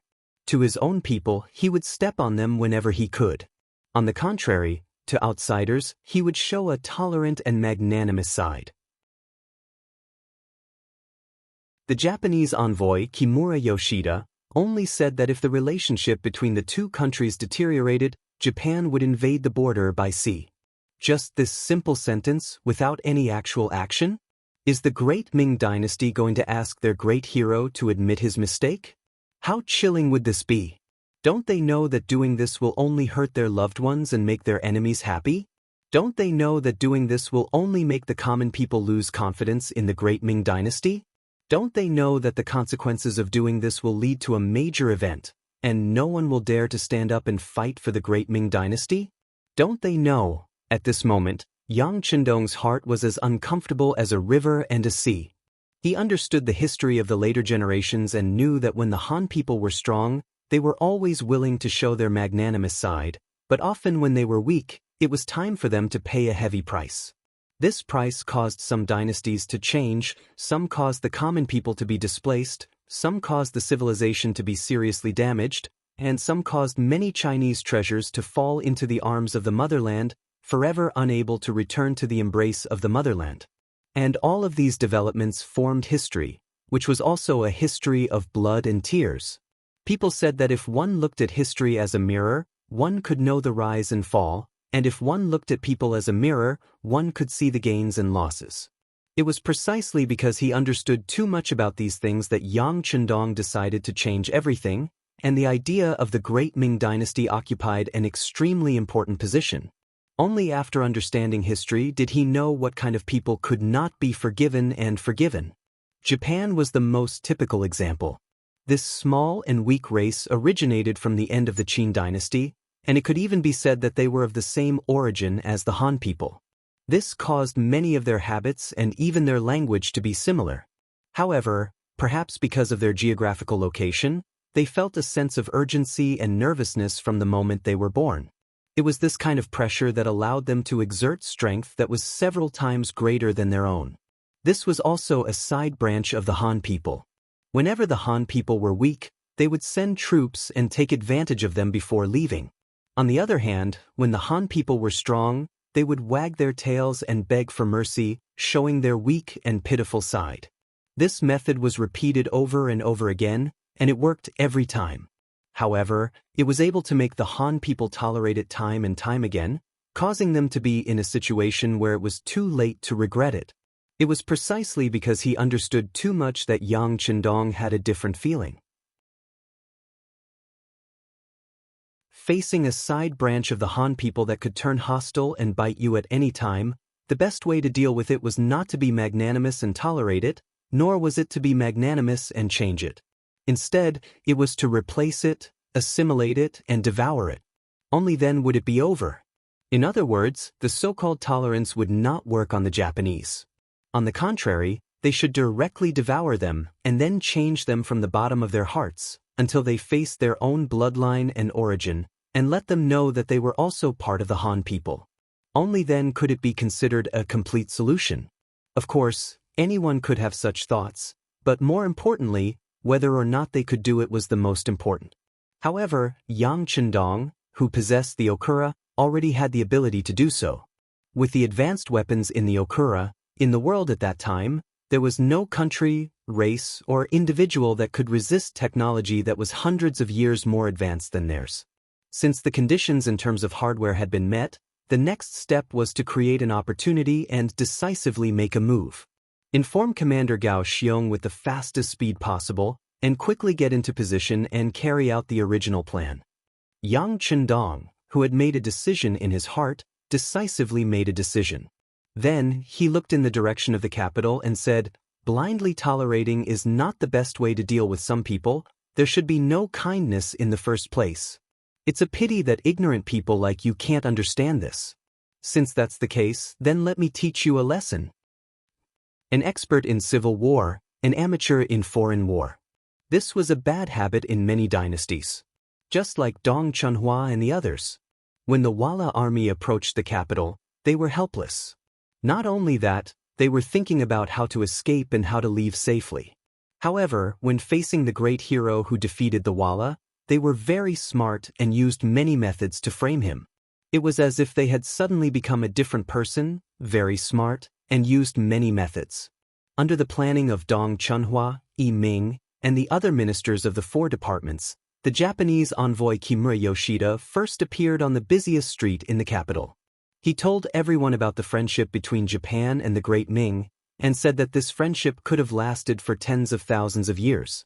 However, it was precisely because of the rashness of the Duke of Loyalty and Courage that this friendship had been destroyed. And the consequence was very likely to cause a war between the two countries, which would affect the lives of the people. Not only would the quality of life decline, but many people would also die. This was an important matter that concerned the ordinary people. At the same time, another saying spread through the streets and alleys of the capital. That was the young Dong Shuai, the young war god, the young Duke of Loyalty and Courage had become arrogant. He did not care about the peaceful life of the people at all and advocated to send troops to Japan. This kind of disregard for the feelings of a friendly country and the life and death of the people was just to show his talent in leading troops to war. This kind of behavior that only cared about himself and did not care about others quickly attracted the disgust of many people who did not know the truth. Yang Chendong, who was originally very popular among the people, suffered a big blow in his image. At this time, there were even business groups that added insult to injury. They suddenly increased the price of their goods, but to outsiders, it was all because of Yang Chendong's proposal to pay the taxes. The taxes were heavy, and for their own interests, the merchants could only raise the price of their goods. In the end, the people who paid for all of this were the ordinary people. All kinds of things sprung up like bamboo shoots after a rain, causing the hearts of some people who originally supported Yang Chendong to be greatly shaken. Some people who did not know the truth and did not know the truth directly removed the longevity tablets of the Duke of Loyalty and Courage from their homes. Some people even burned the tablets to vent their hatred. These were the ordinary people. In the era when information was not developed, they were easily swayed by all kinds of false information and public opinion. Perhaps it was the kindness in their bones that made it easier for them to be deceived by others. It was precisely because they had kindness in their hearts that they thought others would be as kind as they were, that they would not think of others as evil, and that made it easier for others to take advantage of them. The public opinion changed greatly. The direct result was that fewer people went to the Yang clan's bank to deposit money, and more people went to withdraw money. Fewer people went to the immortal abode to eat. It had originally been difficult to find a single seat, but now it was completely deserted. Fewer people went to the Heavens Beyond Trading Company to pick up their goods. There were a few merchants who wanted to take advantage of this situation to make a fortune, but they were often attacked not long after picking up their goods. The direct result was that their goods were stolen, and they suffered heavy losses. Once these things were reported to the authorities, they would not be known, and no one would bother to ask about them. The Security Bureau recorded everything that happened every day and sent it to Yang Chendong. In the study, the amount of information written on paper increased with each passing day, piling up high. It was worrisome.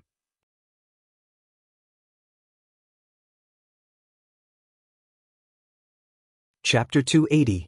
Madame Snow and Madame Snow had also returned to the Yang clan manor because of the lack of activity in the immortal abode. This was also Yang Chendong's idea. Even though they were only losing money, he didn't dare guarantee that there wouldn't be people who would take the risk and suddenly attack his family. Teng Shan had led the 100 soldiers of 3rd Company to Walla to open up a trade route, and had yet to return. In the capital, Yang Chendong didn't have a lot of manpower at his disposal. He couldn't take care of everything, so shrinking his forces was inevitable. Young master, another 3 million taels of silver was withdrawn from the bank today. It's already been like this for 5 days. If this continues, I'm afraid that we won't have enough gold left in the treasury, Tiger's Mane said, his forehead drenched in sweat. Originally, the Yang clan bank had prepared 1 million taels of gold to protect the interests of its depositors. Based on the ratio of 1 to 10, it was enough to pay out 10 million taels of gold. If nothing major happened, it would be enough. But what no one expected was that the sudden situation would cause the depositors to withdraw large amounts of money. Of the 1 million taels of gold they had prepared, less than 100,000 taels remained. If someone withdrew another 1 million taels of silver tomorrow, they really might not be able to pay out the money. The bank still has 500,000 taels of gold in the cellar. You can use it first. Yang Chendong didn't appear as anxious as Tiger's mane. He was still as calm as ever, giving off the feeling that everything was within his expectations. Yes, Tiger's mane nodded, but then he said timidly, "But, enough, there's no need to say anything more. I know what you mean, but you can relax. The crisis will be resolved in a few days." As the head of the family, Yang Chendong had a lot of data in his mind. For example, during this period of time, the Yang family's bank had deposited a total of 30 million taels of silver, of which he had loaned out nearly 10 million taels of silver to those merchants who were trustworthy. Of the remaining 20 million taels, 9 million had already been withdrawn. However, it had only been 5 days. If the situation continued to develop, if 30 million customers came to withdraw their money, the Yang family bank would face a crisis of bankruptcy.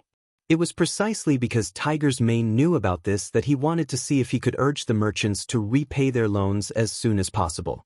In this way, with 10 million yuan as capital, plus the 5 million yuan in the Yang family manor, it should be enough to deal with the crisis of people withdrawing their money. Speaking of which, Tiger's mane wasn't wrong. According to the information from the Security Bureau, there were many big businessmen involved in this broadcasting incident, including many businessmen who had taken loans from the Yang family bank. They borrowed money from the Yang family's bank on one hand and ran a bank run on the Yang family's bank on the other hand, all because they didn't want to return the money. Just think about it, if the bank was gone, would the loan still need to be returned? Because of this, there were still many businessmen coming to the Yang family's bank to talk about loans. However, in the current situation, as the manager, Yang Fu didn't dare to agree. Of course, he rejected them one by one. Because of this incident, many businessmen talked about the Yang family bank in public and said that it wasn't good. It gave people the feeling that the bank was already unable to make ends meet. After the actions of the businessmen were investigated by the Security Bureau, they reported it to the 6th Young Master. As the leader of the action team, Tiger's mane, who was also the leader of the Langya Special Forces, even made a detailed battle plan. However, when the matter was reported to Yang Chendong, it was like a stone sinking into the sea. There wasn't the slightest response. This was why Tiger's mane said, "But." However, he was still interrupted by Yang Chendong in time. "Okay, let's move the gold away first to solve the problem." Tiger's mane had followed Yang Chendong for many years and knew the temper of the young master. Once a decision was made, there was no room for discussion. He cupped his fist and left the study room. After Tiger's mane left, Yang Chendong's gaze fell on a map hanging on the wall. It was the map of the Ming dynasty's maritime border, and the Tianjin Guard was highlighted with a red pen. It seemed to indicate that something was going to happen there. Dong Mansion. Deputy Censor of the Left, Dong Chunhua, was leaning back in his chair with a smug look on his face. Standing in front of him was a butler in a long robe. At this moment, he was talking non-stop about what he had seen and heard. "Master, at noon today, the Yang family manor transported 500,000 taels of gold and sent it to the Yang family bank in the city."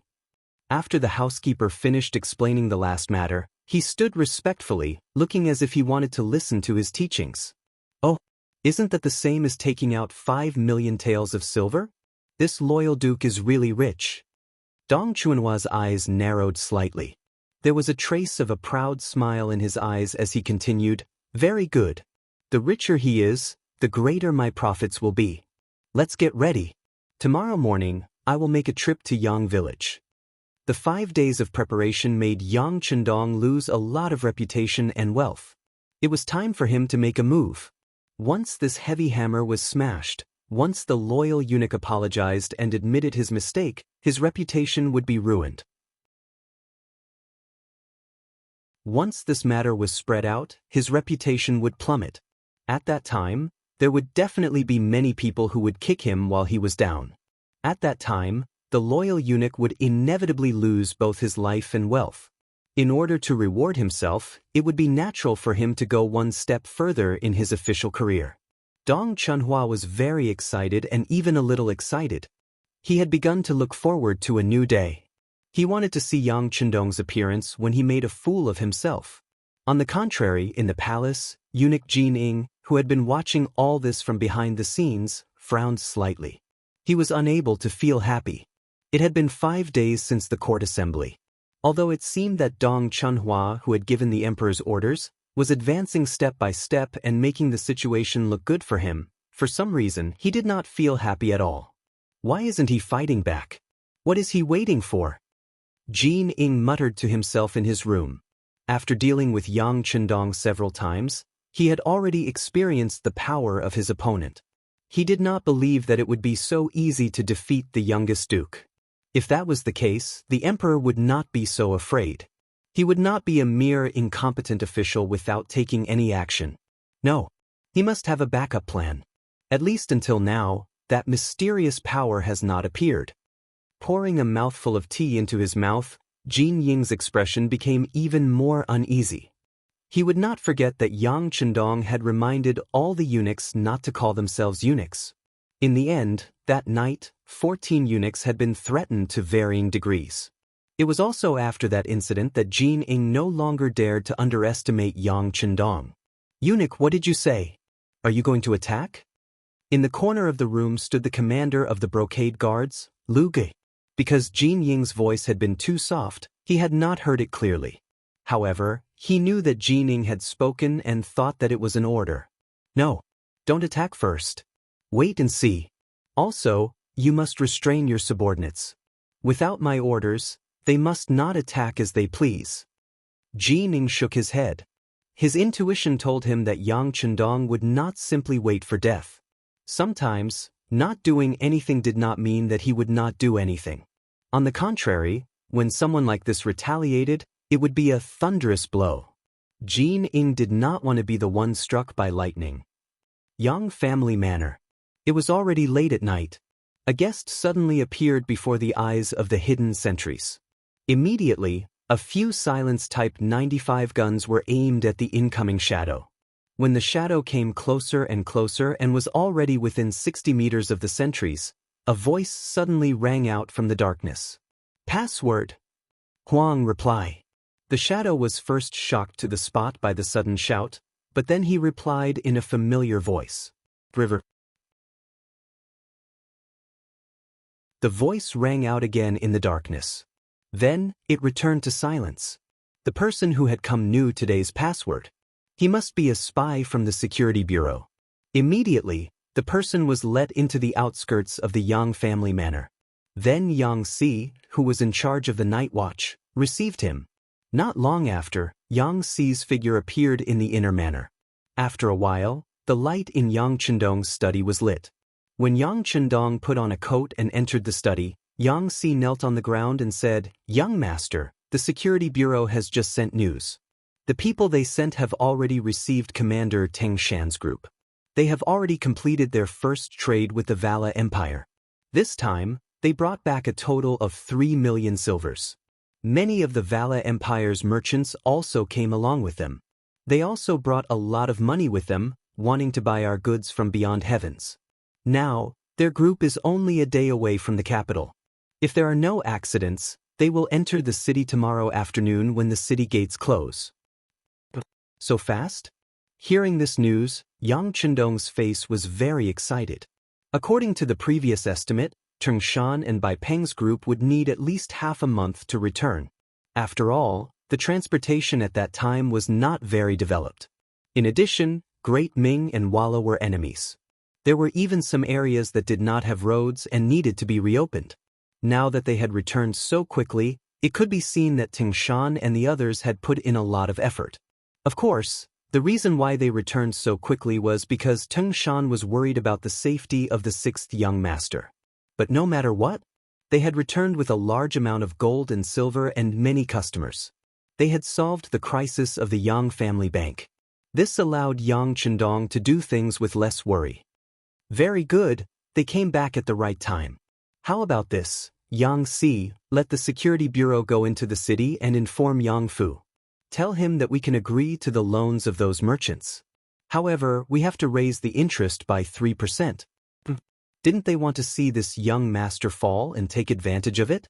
Now, I want to let these people know that there is no such thing as a free lunch in this world. Yang Chendong's eyes shone as he spoke.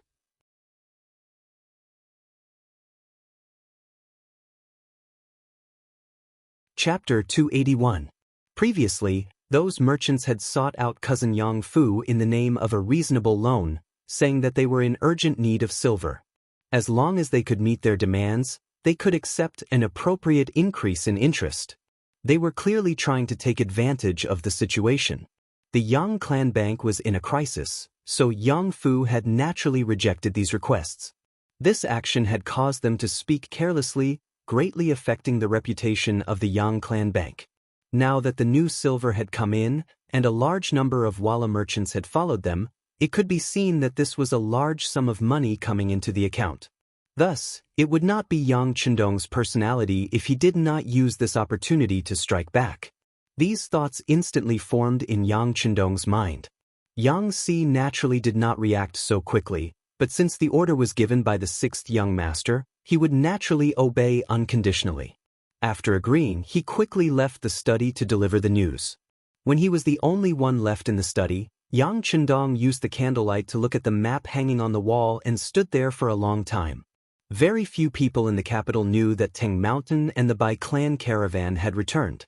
Early in the morning, after Dong Chunhua had her breakfast, she sat in the carriage that had been prepared beforehand. Accompanied by a few of her attendants, she headed straight for the Yang village. Along the way, Dong Chunhua was naturally excited. This time, he was representing the emperor in reprimanding the Duke of Loyalty and then ordering him to admit his wrongs. This was an awe-inspiring matter. Moreover, after this matter was completed, he might even be promoted. No matter how he thought about it, he was extremely happy. This was the Duke of Loyalty. He had once saved Ingzong's life and helped Emperor Zong stabilize the country. He was not even 20 years old, but he had relied on his own efforts to obtain the title of Duke of Loyalty. He was also known as the God of War and the Commander of the East. How glorious was that! And now, he had to take the initiative to admit his mistake under his own reprimand. How satisfying was that? Presumably, after this matter would become a stepping stone for him to climb up the ranks. It would also become the most glorious thing in his life. Filled with excitement, the carriage left the capital and arrived at the Yang family manor. As soon as the carriage arrived, the attendant immediately shouted at Lung Feng, who was a few dozen meters away, "Quickly inform the Duke of Loyal Courage to come here. My lord has a verbal order from the emperor." Since the other party claimed to have the emperor's orders, Lung Feng didn't dare to be negligent. Although the others were still keeping a close eye on the newcomer, they still sent a soldier to the inner courtyard of the Yang clan manor. Yang Chendong didn't have any classes to teach this morning. At this time, he was watching the four ladies play mahjong. This was also something that he had invented. Once it appeared, many people accepted it.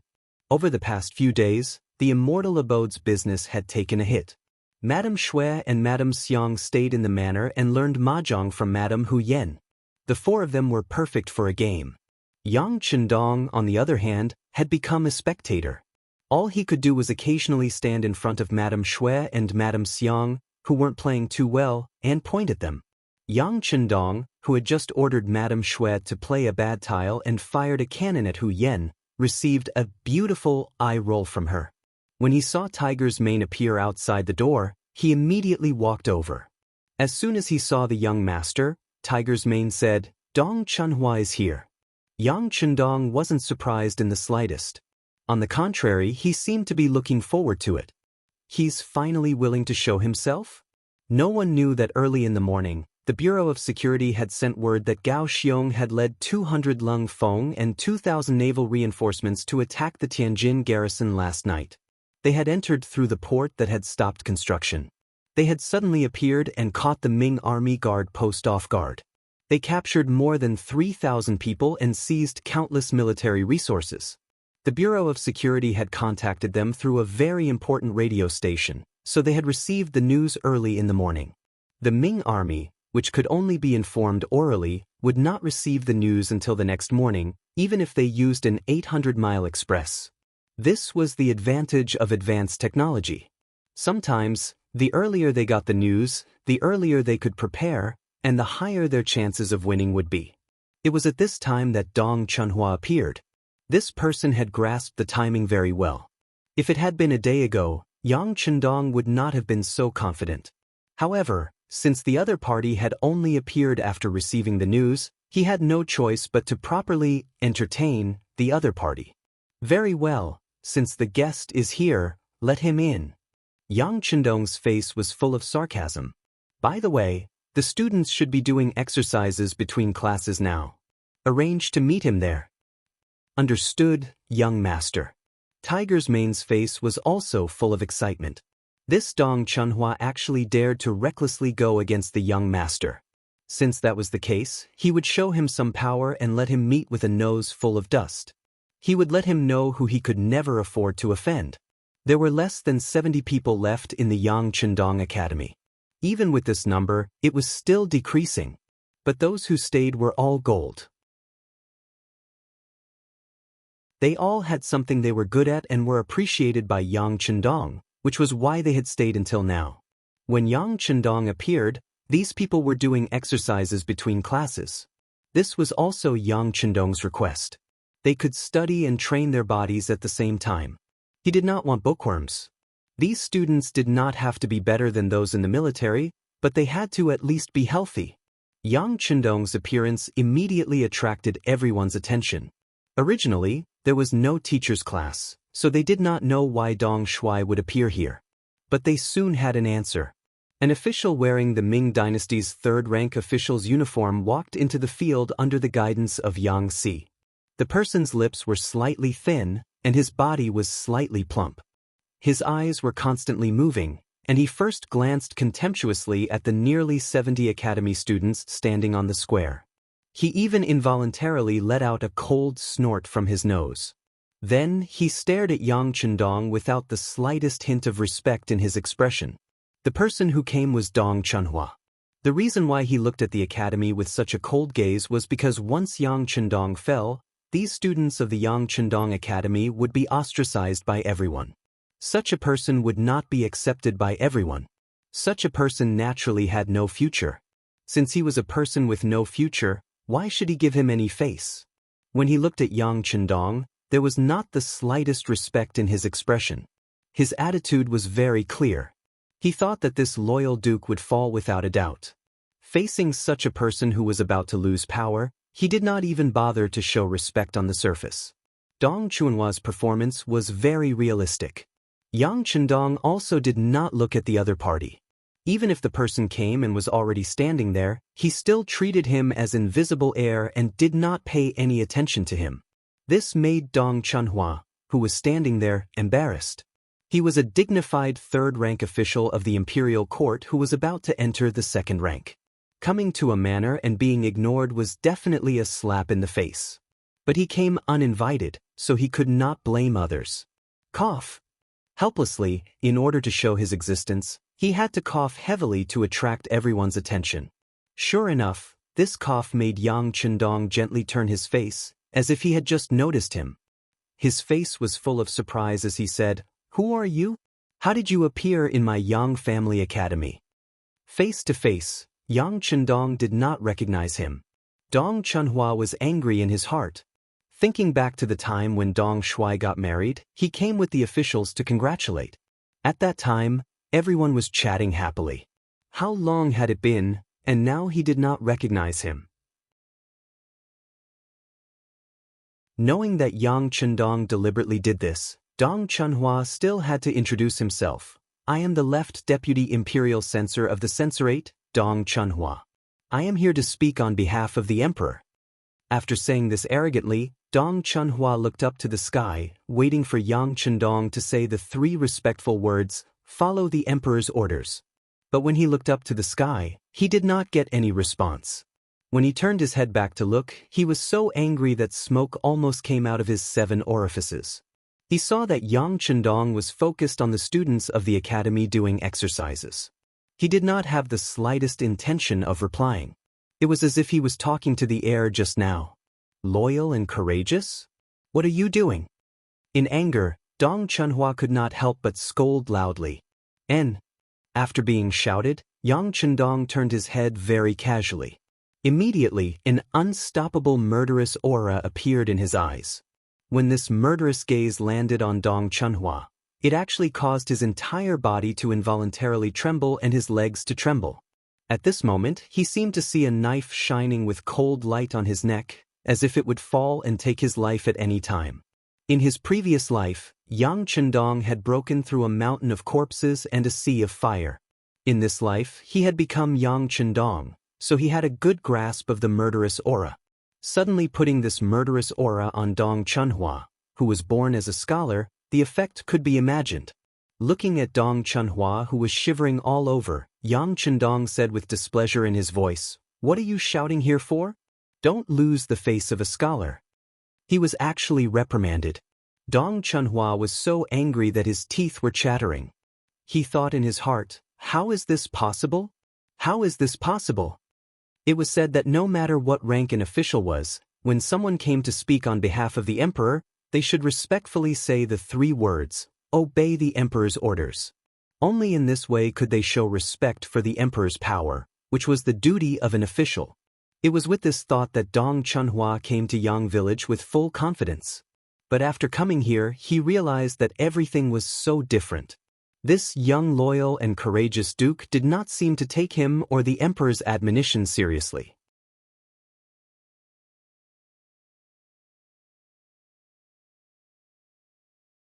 Chapter 282.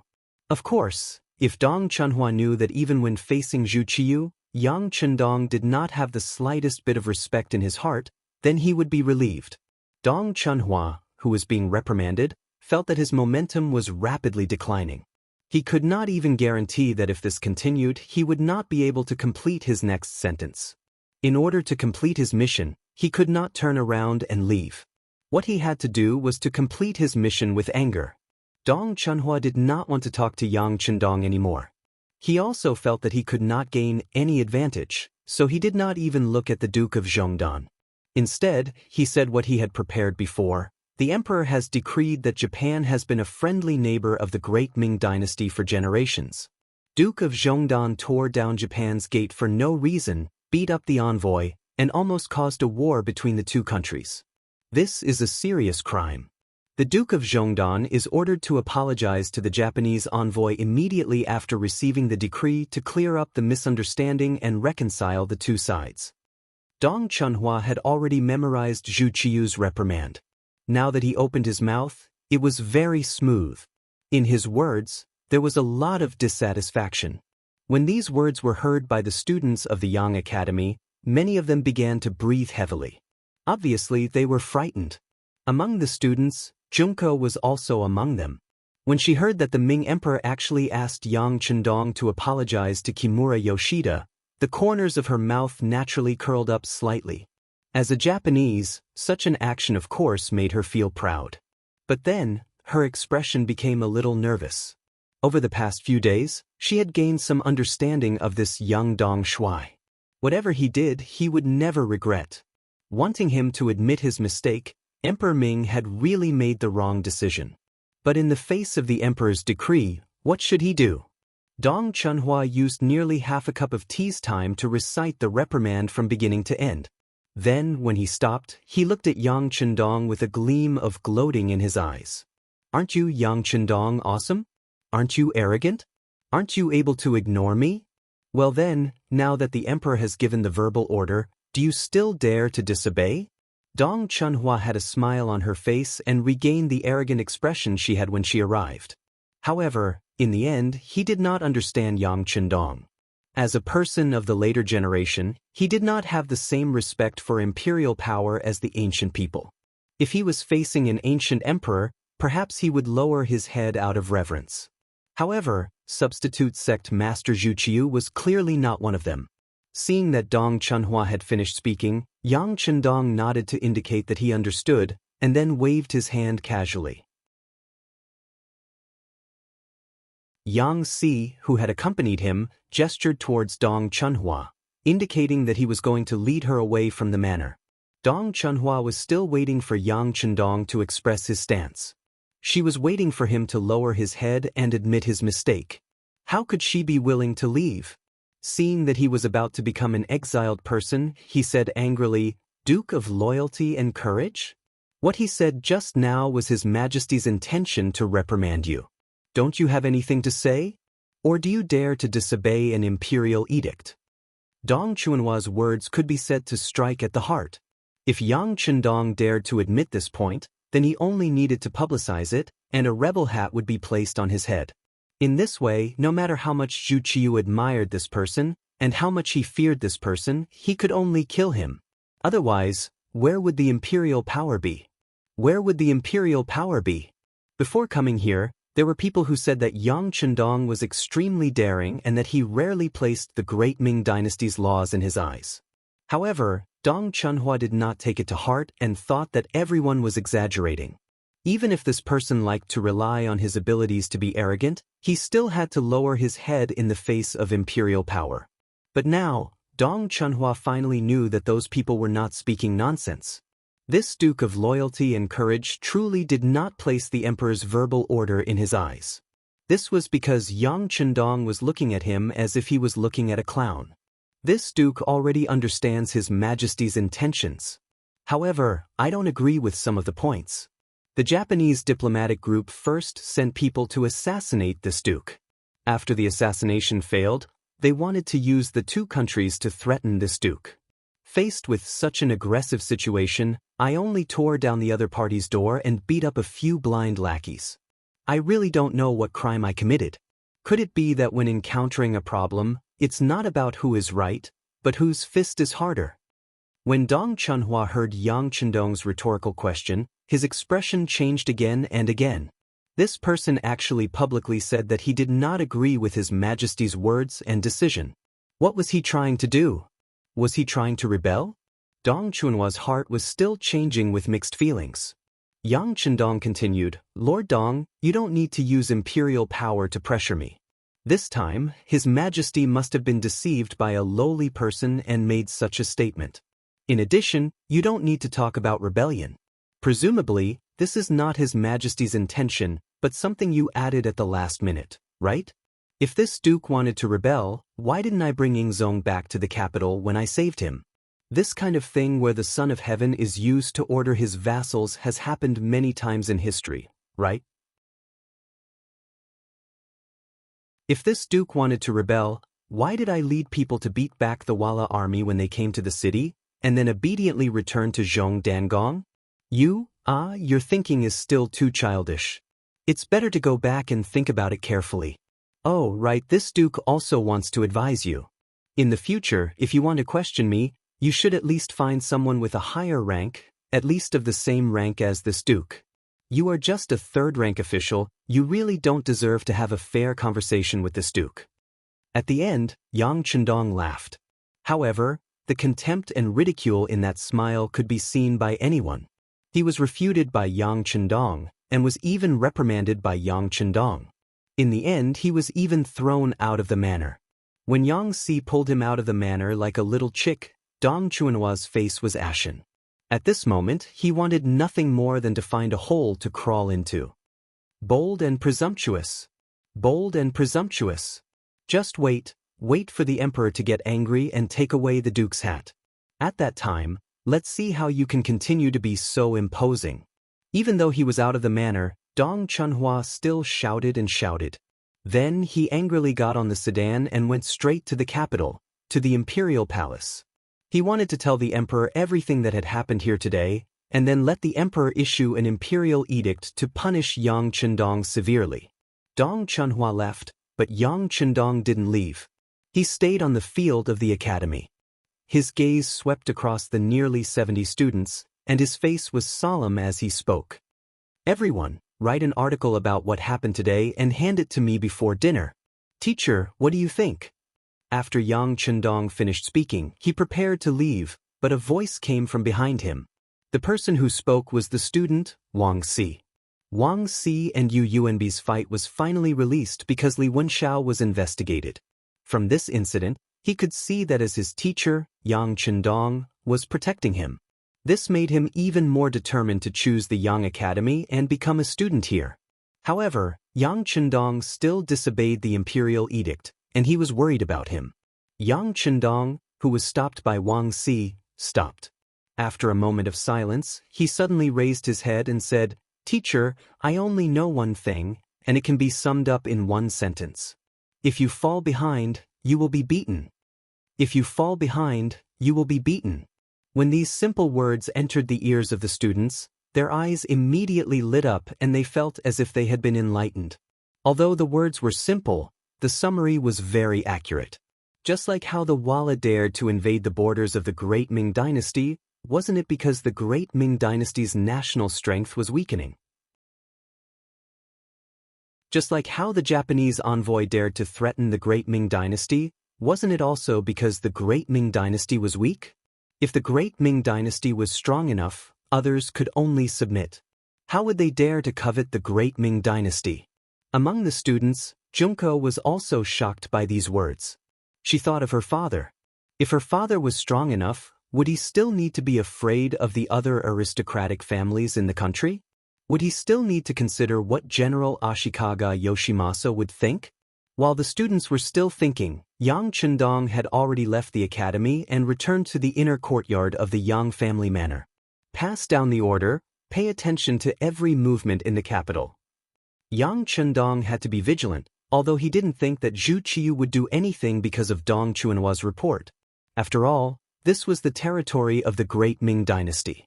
If they really turned hostile with the strength of his subordinates, if they were not prepared, they would not be able to withstand it. And even if they were prepared, they would only be forced to leave. After all, there was a huge gap in the number of people, and it was far from being covered by an advanced firearm. Unless he wanted to kill Zhu Qiyu and those ministers, but in this way, the country would be in chaos, and it was really not a blessing for the Han people. The imperial city of the capital. When Dong Chunhua saw Emperor Zhu Qiyu, he immediately angrily told him what he had done in the Yang family manor. "Your Majesty, this Duke of Loyalty simply despised the imperial power and is really a traitor. If we don't get rid of him, it will not be enough to show the imperial power." After saying that, Dong Chunhua banged his head on the ground with a thump, his face full of indignation and grievance. "Shut up!" Zhu Qiyu's angry roar resounded throughout the hall. What kind of person was Yang Chendong? Although Zhu Qiyu didn't know much about him, he still knew some things. At least until now, this person had not shown any intention of rebelling. Otherwise, why would he save Zhu Qizhen and block the vanguard of the Walla cavalry for him? But at the same time, this person was unconstrained and liked to be free. It was because of this that after the war he was given the title of Duke, so that he could be free and stay away from the court, and everyone would be annoyed if they didn't see each other. Of course, it was not that Zhu Qiyu didn't want to get rid of this person. But firstly, he couldn't find a suitable excuse, and secondly, this person had a very good relationship with the mercenaries. If he wanted to make a move and failed, he would have to face the roar of the storm.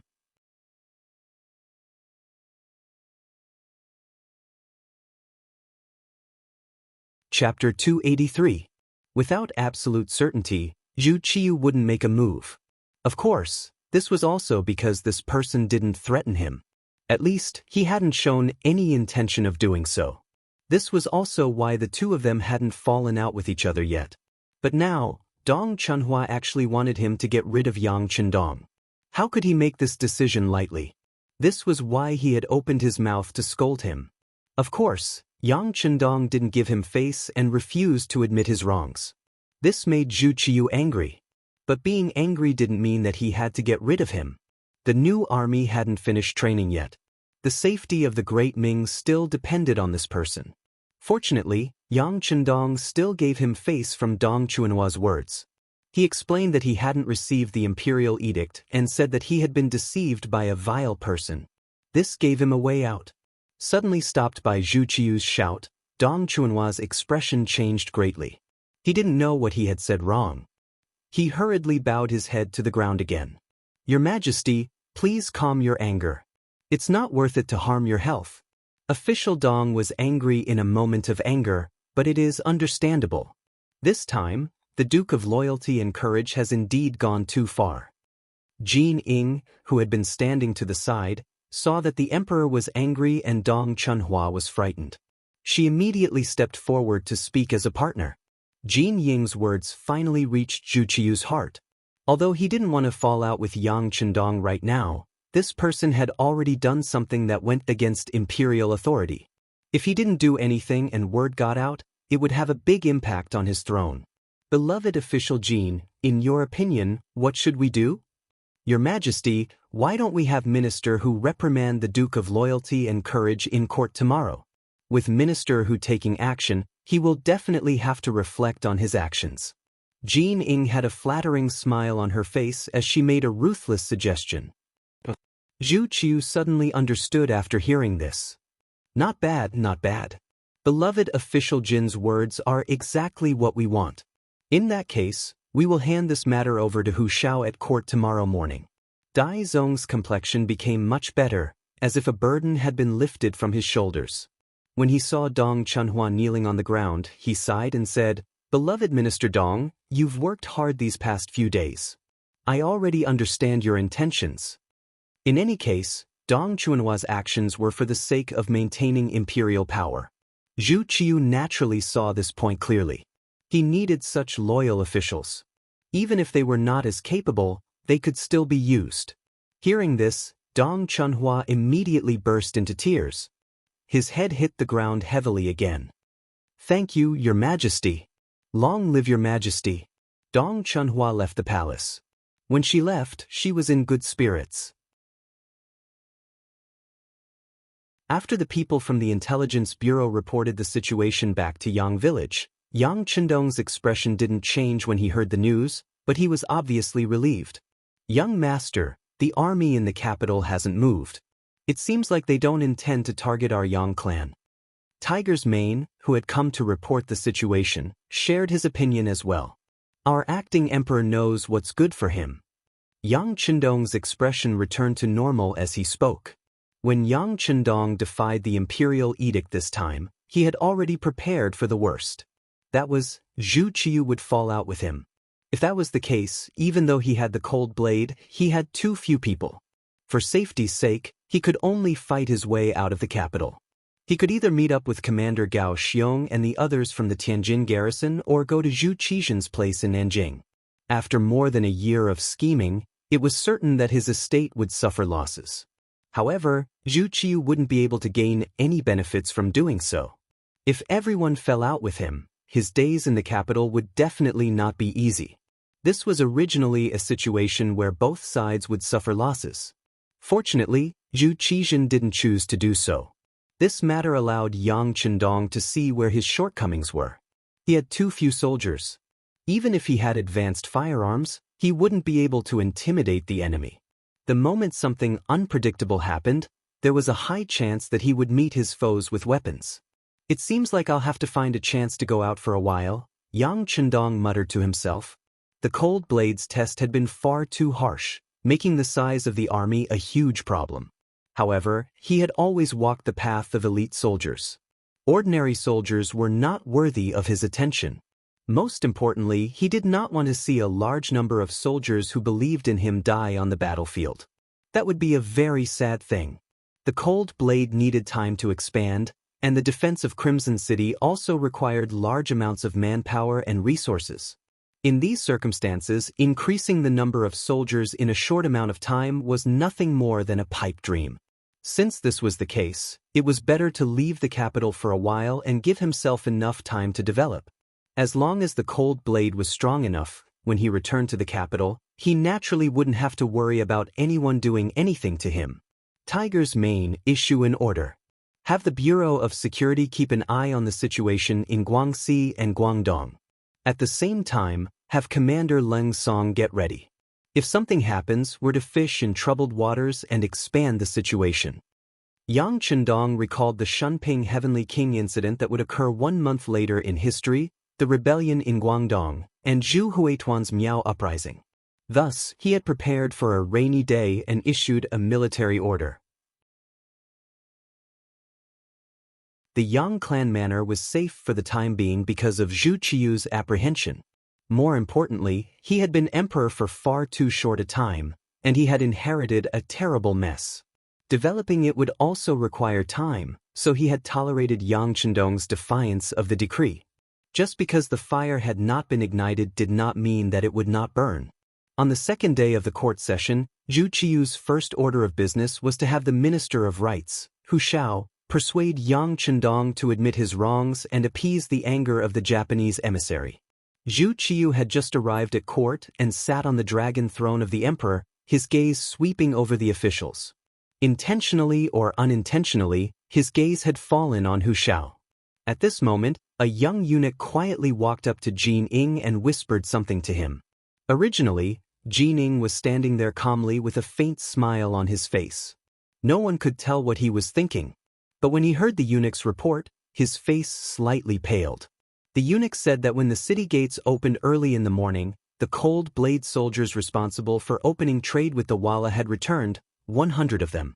This meant that the Duke of Loyalty and Courage's strength in the capital had once more increased. These 100 people were not ordinary soldiers, but an army with elite and advanced firearms.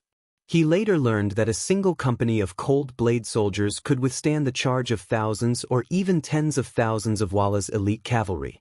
Just how powerful were they? With the sudden return of an entire company of cold blade soldiers, Yang Chendong's strength had increased. If he wanted to force the Duke of Loyalty and Courage to admit his wrongs, the obstacles would be much greater. In this short period of time, Jin Ying's mind was filled with many thoughts. He suddenly felt that arranging for Hu Xiao to force Yang Chendong to admit his wrongs to the Japanese emissary was an unwise move. What he needed to do now was to stop the emperor's actions. But just as he was thinking this, Zhu Qiu called out Hu Xiao's name. Beloved official who, receiving the emissaries of other countries is the responsibility of your Ministry of Rights. As for the unpleasantness between the Duke of Loyalty and the Japanese emissary, we think that you should be responsible for it. In short, we need to resolve this problem in the shortest time possible. Right now, the Great Ming does not need war. Do you understand? He suddenly called out Hu Xiao's name and handed over the task that was previously agreed to be handed over to censorate official Dong Chunhua. The expressions of all the officials changed slightly at this moment. In the imperial court, where intelligent people gathered, each of them had their own thoughts. Hu Xiao had been an old official for many dynasties and had seen many storms and waves. As soon as Zhu Qiu spoke, he guessed what had happened. He thought of the news that he had received yesterday, saying that Deputy Censorate of the Left, Dong Chunhua, had returned to the palace with a furious expression not long after entering Yang village. He could already imagine what had happened. Could it be that the Duke of Loyalty and Courage had defied the imperial edict? But did he really have the guts to do so? Also, could the Emperor of Loyalty and Courage really endure it? This was a great crime of defying an imperial edict. That would result in the confiscation of his property and the execution of 3 generations of his family. Depending on the severity of the situation, the execution of 9 generations of his family was not impossible. Hu Xiao and the other officials all had their heads lowered as they thought about something. The atmosphere in the imperial court became incomparably stifling. As the emperor, Zhu Qiu naturally didn't want the officials' hearts to be in chaos. If their hearts were in chaos, they wouldn't be able to do anything. He immediately explained with a smile on his face, "Beloved officials, there is no need to think too much. Our Duke of Loyalty and Courage is too rule-abiding." He said that he needed an official of the same rank to talk to him. Beloved official Dong's status is a bit too low. This is also because we didn't think about it clearly before. Therefore, this time, we sent beloved official who is of the same rank, to give Duke of Loyalty and Courage enough face, ha. After the explanation was given, many of the officials immediately came to a realization. But as for what everyone was thinking, perhaps only they knew in their hearts. When did an imperial edict need an official of the same rank? This was clearly the emperor borrowing Hu Xiao's hand to suppress Yang Chendong. As a result, if Yang Chendong didn't lower his head, Hu Xiao wouldn't be able to explain himself. At that time, he would be accused of being unfilial. It was truly a good method. Among them, the one with an ugly expression was Dong Chunhua, who was standing in the group of officials. Seeing that the emperor's imperial favor was in his hands and that he had successfully ascended to the position, but his task had been messed up and he had been notified to all of his colleagues. It was easy to imagine how bad his mood was. But the only thing that was worth consoling was that this time, Yang Chendong didn't just slap his face, but also the emperor's face. Presumably, in order to return this slap, it wouldn't be long before the imperial edict promoting him to a second-rank official was issued. This was also why Zhu Qiu wanted to use this matter to tell all of the officials that as long as they wholeheartedly worked for him, he would get back at them even if they were wronged. And for Dong Chunhua, this was very likely a blessing in disguise. Among the officials, the one with an ugly expression was Hu Xiao.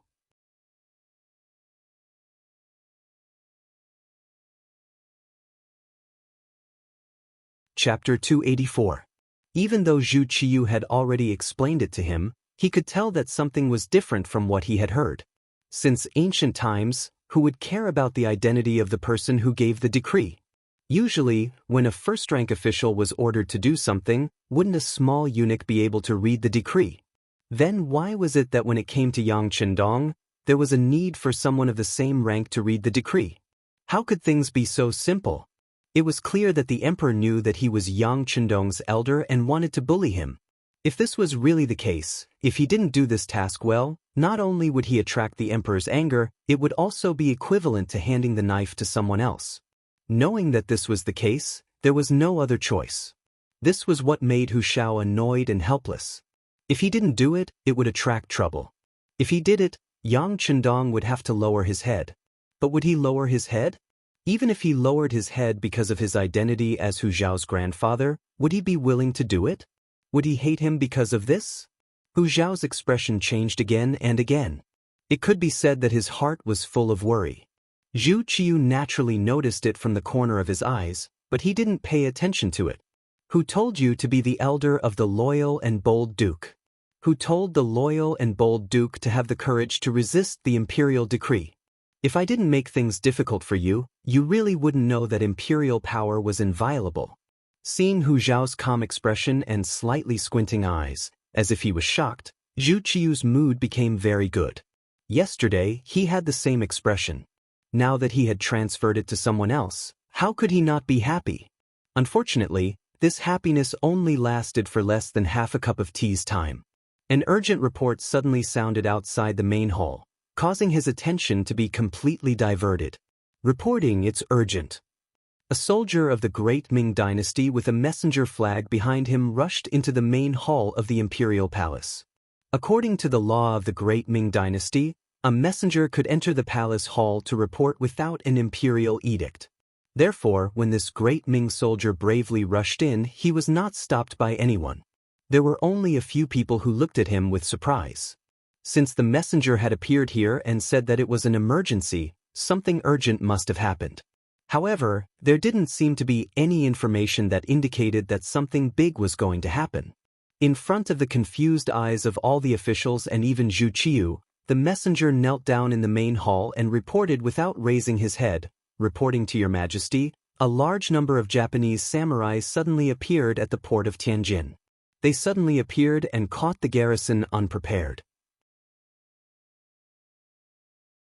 Before this subordinate came to report, thousands of soldiers had been captured and countless military supplies had been robbed. The other party's strength is valiant and their battle prowess is extremely strong. My general requests the emperor to quickly send reinforcements. After saying that, Bing Yong kowtowed to the ground to express his impatience. What? That's impossible. Many of the officials immediately voiced their doubts. These people were the ones who had received gifts from Kimura Yoshida.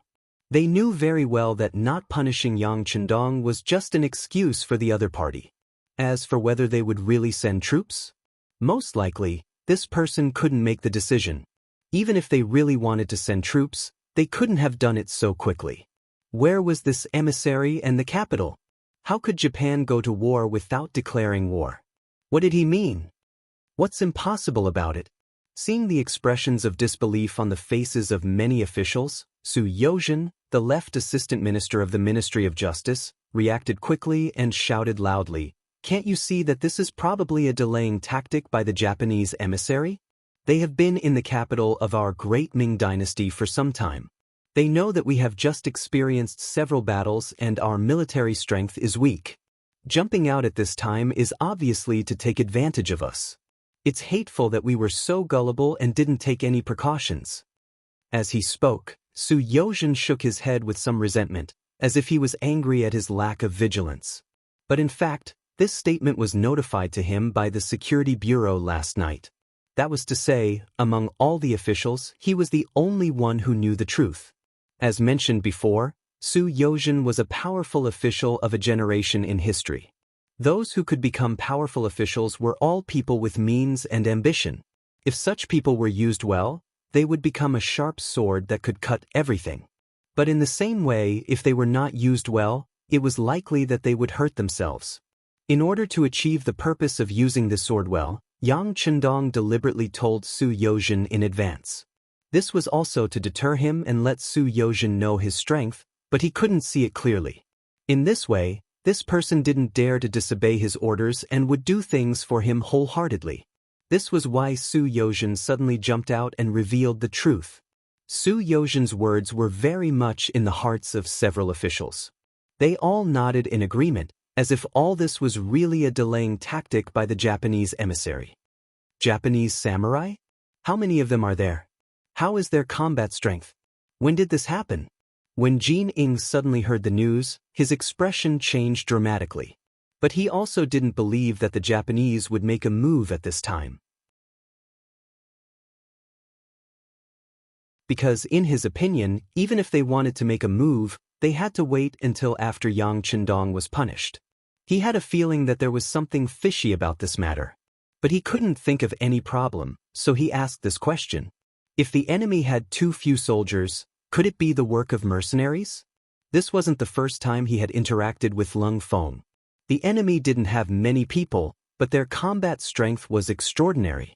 Moreover, the Tianjin garrison was not on guard. If they attacked by surprise, it was very likely that they would succeed. Since someone had asked a question, the messenger naturally had to answer it. Replying to Sir Eunuch, it happened a few days ago. Many Japanese samurai came, and from a distance, they seemed to blot out the sky. Moreover, it happened so suddenly that my general could only retreat while fighting. After he was unable to turn the situation around, he ordered this lowly one to come find reinforcements. The Tianjin garrison's general did not immediately come to the capital to ask for reinforcements. What he reported was that he wanted to fight with the Japanese samurai. Because of this, the military situation was delayed, and the report only reached the capital a day later. Blot out the sky?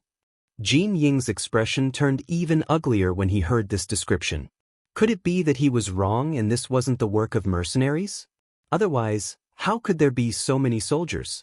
If the number of mercenaries really did blot out the sky, no one would be able to stop them. Jin Ying's expression changed greatly. Who among the other courtiers did not have the same expression? Could it be that Japan really had mobilized its army to loot a burning house? Of course, they didn't know that on the battlefield, unless the two sides were actually fighting or there was an advance report, it was very difficult to accurately determine the strength of the other side's army. Just like this time, it was clearly the work of mercenaries, but Commander Gao Xiong had personally led 400 elites from the Lung Feng Navy to the Tianjin garrison, accompanied by 2,000 auxiliary soldiers from Chichen City. For the sake of bluffing, Gao Xiong had intentionally sent out many banners so that from a distance, it would appear that the entire harbor was covered in flags. This made it very easy for people to mistake it for an army. No one had imagined that this was a smokescreen set up by Yang Chendong. Everyone only knew that the Tianjin garrison wasn't far from the capital, and if they couldn't effectively stop the enemy from approaching, another battle to defend the capital would probably begin. At that time, the victor would be obvious. Quick, which beloved official is willing to lead soldiers into battle?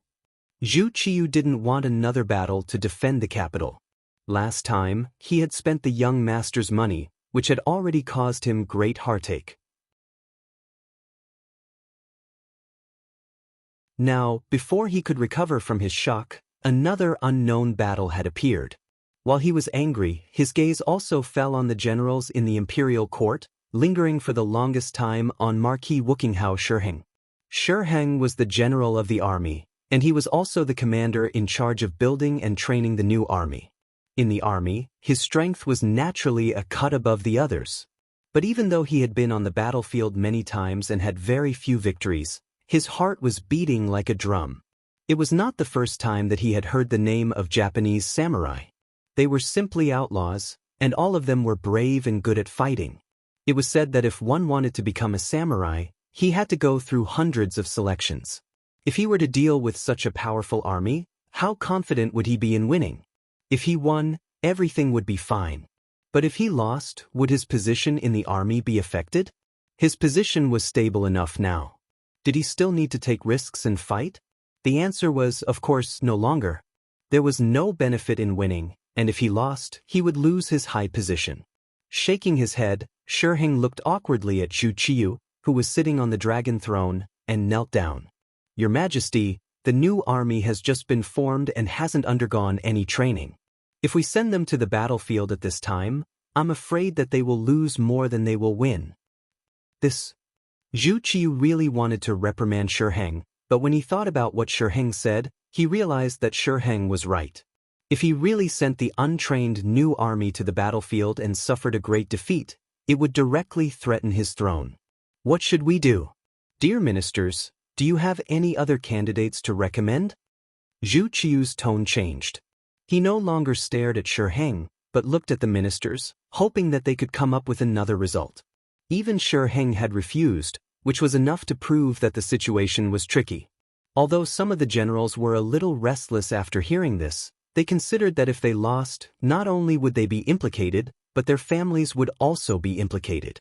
For a moment, they could not help but shut their mouths, lower their heads, and act like ostriches. The originally noisy hall suddenly became quiet. The ministers looked at each other, speechless.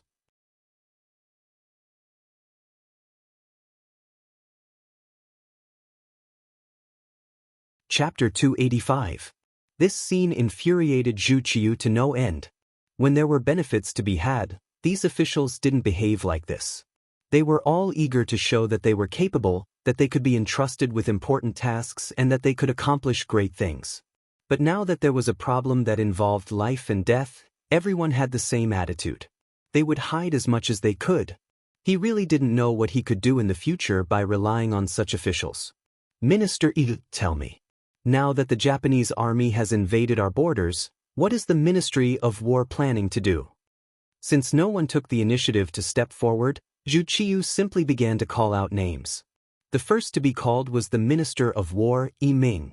Since the incident just now, when the messenger knelt on the ground, Yi Ming had lowered his head like an ostrich. If he didn't raise his head, no one would pay attention to him. But now that Zhu Qiyu had called out his name, he knew that he couldn't avoid it.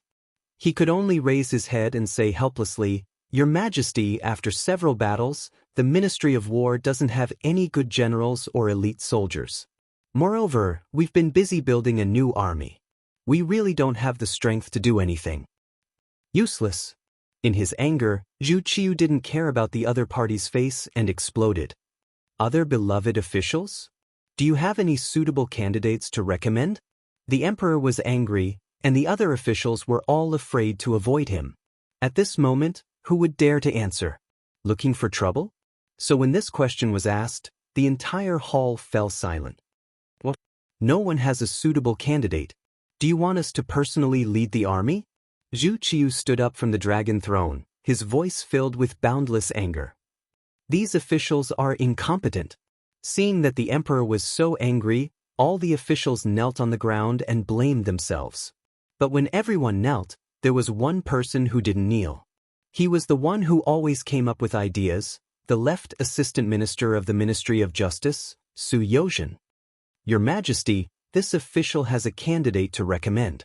Seeing that only Su Yozhen had stepped forward, Zhu Qiyu's eyes were filled with hope. "Beloved official Su, what candidate do you have? Quickly tell me." "This official recommends the Duke of Loyalty and Courage, Yang Chendong." Su Yozhen's expression did not change as he spoke without panting, using his calmness to pacify the agitated Zhu Qiyu. "Duke of Loyalty and Courage?" Zhu Qiu had an expectant look on her face, but what she got in return was a sharp intake of breath. He had just reprimanded Yang Chendong and asked him to apologize to the Japanese envoy. In return, Yang Chendong disobeyed the imperial edict. For this reason, he had just arranged for Hu Xiao to reprimand the other party a second time to save face and emphasize his imperial power. But now he needed Hu Xiao's help. Looking at it this way, wasn't he wrong? Wasn't he slapping himself in the face? He thought that if he had not ordered Dong Chunhua to reprimand Yang Chendong, he could have blamed the war on Yang Chendong. After all, it was true that Yang Chendong had smashed the gate of the Japanese emissary's courtyard. But now, if he had reprimanded Yang Chendong, wouldn't it mean that he had already been punished? Moreover, the capital had been targeting the Duke of Zhongdan recently, and Yang Chendong had said that Japan was a friendly country and would not do anything to them? And wasn't all of this a slap to his face? While Zhu Qiu was still reflecting. I second the motion. After Su Yozhen recommended Yang Chendong, the Minister of Revenue, Wang Zhi, immediately stood up and expressed his position. At the same time, he couldn't help but look at the left assistant minister of the Ministry of Justice in a new light. He found that this person could always do amazing things at critical times. For example, when the Wala army arrived, he recommended Yang Chendong. It turned out that his approach was right. And when it came to wartime, the first person who thought of the Duke of Loyalty and Courage was this person. But when it came to peaceful times, this person always made trouble for Yang Chendong. Suddenly he couldn't see through him. I second the motion. The Duke of Loyalty and the mercenaries have a very good relationship. Once he can be asked to help, the Japanese samurai will be defeated in one blow like the Wala cavalry. The Minister of Rights, Hu Xiao, also stood up at this time. He not only seconded the motion, but also expressed his opinion. A left assistant minister and two ministers simultaneously recommended Yang Chendong. This made Zhu Qiu's expression even more unsightly. In his heart, he knew that if he used Yang Chendong, the matter of the Tianjin garrison would be resolved. But this person's contributions were too great. If he was given a chance, how would he be rewarded after the war? Even now, he dared to defy the imperial decree. Wouldn't he rebel in the future? No, he absolutely couldn't give this person a chance. His gaze intentionally avoided Su Yozhen and the others. Zhu Qiu said in a very resolute voice, "Commander Shi Heng, listen up. I order you to start preparing. Within 3 days, send 50,000 soldiers to the Tianjin garrison to eliminate the ethnic disturbances. There must be no mistakes. Order the embroidered uniform guards and the Eastern faction guards to immediately surround the Japanese diplomatic mission. Detain them first, then hand them over to the Ministry of Rights." In the end, Zhu Qiu made the decision not to use Yang Chendong. He didn't care whether Shi Heng agreed or not.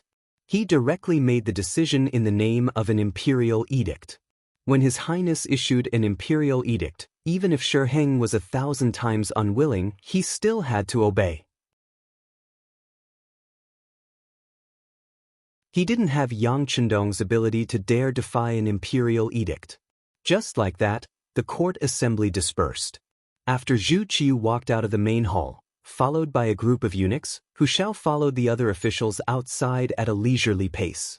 Not far away, his eldest son, Hu Changning, hurried over. "Father, are you preparing to go to the Yang clan manor?" Hu Xiao asked with a suspicious expression. Did His Majesty arrange for father to reprimand the Duke of Loyalty and Courage, and have him do what? Japan went to war without declaring war. At this moment, there's no reason for us to apologize to them. Thus, the Duke of Loyalty and Courage is already innocent. Didn't you hear His Majesty say that the Japanese diplomatic mission needs to be handed over to the Ministry of Rights to be judged? This is His Majesty's attitude. Wang Zhi, the minister of the Ministry of Personnel, was walking beside Hu Xiao. He immediately explained with a smile. After hearing this argument, Hu Changning realized that he had thought too much. He immediately bowed his head and cupped his hands in embarrassment. "I see. Thank you, Uncle Wang, for your advice. You don't have to thank me. Even if this old official didn't say this, You can think clearly about this small matter. Alas, it's just that sending Shiheng to lead the new army that hasn't been trained to deal with the Japanese samurai is really a somewhat righteous act. Wang Ji shook his head lightly. He was not worried about whether Hu Zhangning could figure out the crux of the matter in a short period of time. This person had a good father and a good son-in-law. He did not have the guts to suffer losses. However, Zhu Qiyu's decision to not let Yang Chendong take command, but to let Shiheng go, was really worrying. Minister Wang, you don't have to worry about this. Japan is just a small country. It can't make any waves. Even if Shiheng is temporarily trapped, with strong manpower and material support, it's not impossible to win this battle.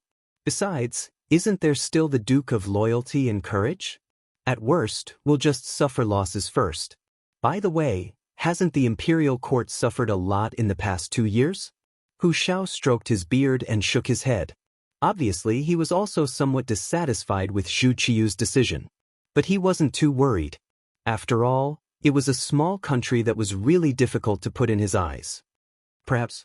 But it's unwise to send so many soldiers to the battlefield for the sake of face. How could Wang Ji not understand this truth? But when he thought about the consequences of the new soldiers going to the battlefield, what kind of losses it would cause, and how many families would be destroyed, he still felt distressed. Zhu Qiyu did not hesitate to lose the new army for the sake of face. In his eyes, Yang Chendong's contribution was too great. It was so great that if he wasn't suppressed, the consequences would be unimaginable. Even so, as long as there was another way, he would try it. Even if he knew that he would have to pay a price, he had to do it. He couldn't send Yang Chendong every time a war broke out, right? Besides, the great Ming dynasty couldn't even find a good commander to lead the army. As soon as the court meeting ended, all kinds of news spread. What was worth mentioning was that the Japanese envoy, Kimura Yoshida, actually heard the news in an instant. When he first heard the news, his face was full of disbelief. Not to mention that Japan originally had no intention to fight with the great Ming dynasty, his previous words were just to pressure them. Even if the country sent troops, it was impossible for them not to inform him. Otherwise, how could they trap him? Is there any misunderstanding in this matter? Could it be that the news from the front was wrong? What if the people who appeared were not our samurai, but someone else who pretended to be them? Kimura Yoshida had a doubtful expression on his face as he asked Qi Shang, the guard who sent the news. Seeing that the envoy was still doubting the source of the news, Qi Shang anxiously said, "Kimura-sama, now is not the time to think about this. Presumably, someone is already coming here. The first thing we should do now is to leave this place. No matter what, we cannot be caught by them. Then we will go to the Tianjin Guard. If it is really our samurai, we will join them and send troops to the capital. Then, we will ask them to release the other people of the diplomatic mission and compensate them. If it is not, then we need to find evidence to explain it to the Ming Emperor." Good. Hearing Qi Shang's suggestion, Kimura Yoshida nodded repeatedly. But is there still a chance to escape? Presumably, there is no time to leave through the gate, right? Kimura-sama, do you still remember the tunnel you asked me to dig? It was completed last night. We can leave from there without anyone knowing. Qi Shang's face was full of confidence. Because he didn't know the Ming Emperor's attitude, and for his own safety he had already made some preparations. Now was the time to put them to good use. Good, Ichi-kun, you have done well. Let's leave. As soon as he heard that the tunnel was finished, Kimura Yoshida's face showed a satisfied expression.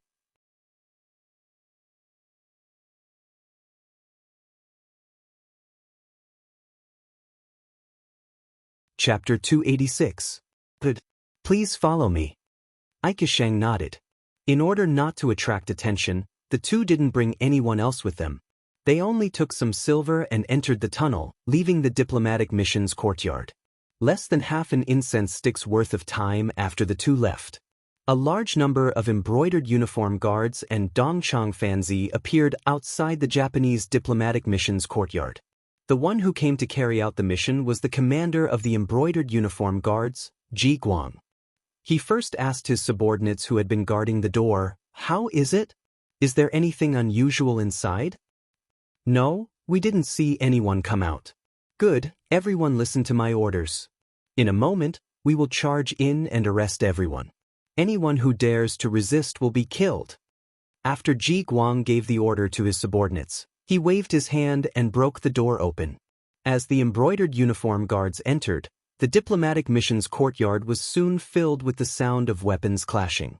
In the face of the sudden appearance of the heavenly soldiers, the Japanese did not choose to surrender. Instead, they tenaciously resisted. However, due to the disadvantage in numbers, in just half an hour, the Japanese were dead, injured, and captured. After the battle, the courtyard was filled with the smell of blood. However, the embroidered uniform guards seemed to be used to such scenes. They lightly counted the number of captives while looking for the enemy's leader. After a while, the former envoy, Aoki Yuki, was found. However, Kimura Yoshida and his guard, Aikishang, were missing. Master Ji Guang, we found a tunnel that leads to the neighboring street outside. There are traces of people walking on it.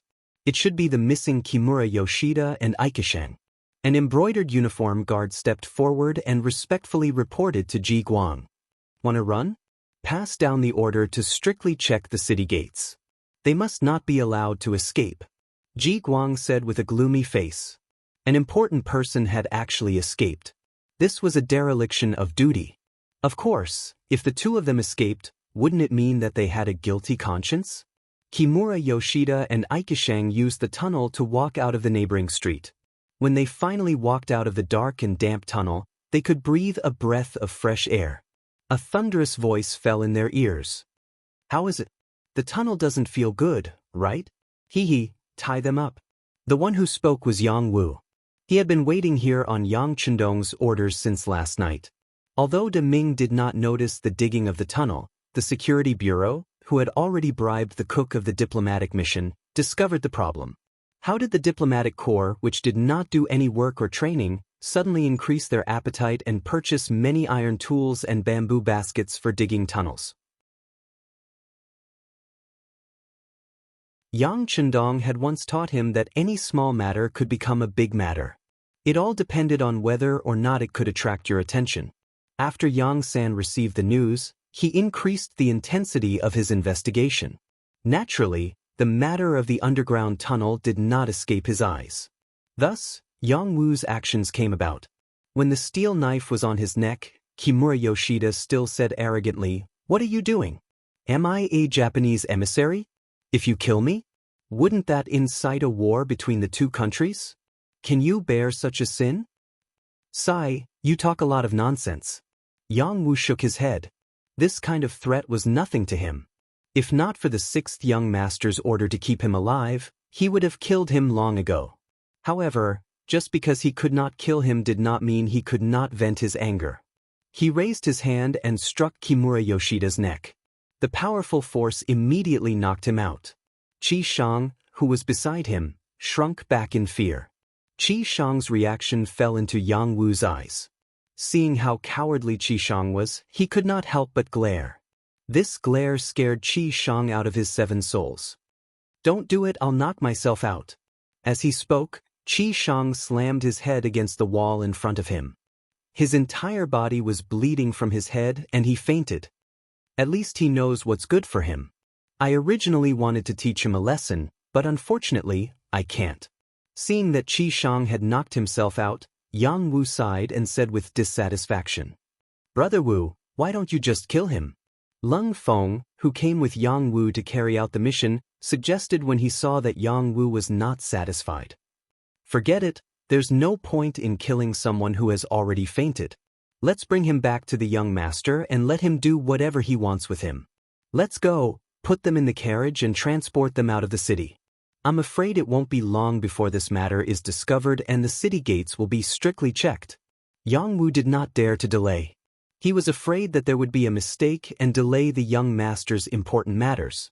If that happened, he could not afford to be punished. The carriage that had already been prepared rushed over. After throwing the 2 unconscious people into the carriage, it headed towards the Yongding Gate. Not long after Yang Wu and the others left the city, the inspection at the city gates became much stricter. Under Ji Guang's personal supervision, Even the carriages of the nobles and officials had to be strictly checked. However, this was destined to be ineffective. In the Yang family manor, Kimura, Yoshida, and Ikegami were thrown into the basement that had already been dug. In the academy, Junko was originally studying. The miscellaneous knowledge taught by Yang Chendong made her indulge in it. She realized that the world was so big, whether it was the Great Ming Dynasty or Japan, they were just a part of it, not even 1/20th of it. This made her open her eyes, and at the same time, she was more certain that Yang Chendong was extraordinary. When she was studying seriously, Beta Persei appeared. "Miss Junko, our young master wants to see you." Beta Persei was second only to Tiger's Mane beside Yang Chendong. His presence here itself represented Yang Chendong. Junko naturally did not doubt him and walked out of the classroom and came to the front of Yang Chendong in the inner courtyard. "Let's go, I'll take you to see two people." After seeing Junko, Yang Chendong smiled and then very gentlemanly made a gesture of invitation and took Junko to the basement. With Yang Chendong's identity, it was not surprising that there would be a basement in the manor. What Junko was curious about was who she was going to see. When she came down the stairs to the basement and saw the unconscious Kimura, Yoshida, and Ikegami, she couldn't help but turn pale. She couldn't understand how these two people were brought here. Weren't they the emissaries of Japan? How could Dong Shuai be so bold? Wasn't he afraid of being tracked down? Junko's face changed again and again. Yang Chendong didn't care about these things and just casually nodded to Beta Persei. At this time, Beta Persei took a wooden bucket that had been prepared and poured it on the unconscious Kimura, Yoshida, and Ikegami. Under the water column, the two people were instantly awakened. When they slowly opened their eyes, they saw Yang Chendong and Princess Junko. As soon as the two people opened their eyes, Junko didn't wait for Yang Chendong's consent and quickly said in Japanese, "Don't expose this princess's identity, otherwise I will let Dong Shuai kill you now." In such a situation, Kimura, Yoshida, and Ikegami could only nod their heads repeatedly in order to survive. On the other hand, Yang Chendong on the side had already understood the conversation, but he still pretended not to know anything and looked at Junko, seemingly waiting for her explanation. "Oh, nothing, I just told them to answer Dong Shuai's question honestly." Junko found a promise to make. Junko didn't want to disclose her identity, so Yang Chendong didn't point it out. Instead, he turned his gaze back to Kimura, Yoshida, and Beta Persei and asked in pure Chinese, "Didn't you always want to kill me? Now I'm standing in front of you. Do it?" On the left side of Yang Chendong was Beta Persei, and on the right side was Yang Wu. The two people were staring at him with fierce eyes, so Kimura Yoshida didn't dare to move. He shook his head and said, "Duke Zhongdan, I think all of this is a misunderstanding?" "A misunderstanding?" Yang Chendong chuckled and said, "You should know that because of your threat, the emperor of the Great Ming Dynasty actually wanted this duke to apologize to you, but this duke didn't agree and almost carried the crime of disobeying the imperial decree. If it weren't for your sudden attack on the Tianjin Guard of the Great Ming Dynasty, I'm afraid I would have bowed my head to you now." "Well, that's impossible." Junko originally didn't know where Yang Chendong got the courage to arrest these two people, and what was the point of arresting them. But now, when she heard that the Japanese army had declared war on the Great Ming Dynasty, her eyes suddenly widened, and she couldn't believe it. No, we don't mean to be enemies with the Great Ming Dynasty, and we won't send any army to attack. Everything is a misunderstanding. I was just trying to scare your emperor." At this moment, Kimura Yoshida finally told the truth. Unfortunately, now that he had said something like that, no matter how one listened to it, it sounded like an explanation. Yang Chendong kept shaking his head after listening. "The facts are all there. The battle report of the Tianjin Guard has been sent to the capital. Do you still want to deny it?" "There must be some misunderstanding. It's likely that someone else is pretending to be you, intending to provoke a war between the two countries. Please investigate this matter. I'm also willing to go to the Tianjin Guard and confront the people there." Kimura Yoshida kept shaking his head, indicating that he didn't know anything. At the same time, In order to explain clearly, he was willing to confront the so-called Japanese samurai. Kimura Yoshida would make such a choice, which was exactly what Yang Chendong was worried about. That was why he kidnapped the two people here. He couldn't let the great Ming dynasty catch them. Otherwise, things were likely to be exposed. Fortunately, before he could do anything, the two people escaped through the tunnel, which saved him a lot of trouble. Yang Chendong naturally knew what was going on, and of course, he wouldn't admit that everything was arranged by him. Seeing that Kimura Yoshida didn't admit it, he pretended to be angry and said, "Very well, the facts are all there. If you still want to deny it, then I have to use some means."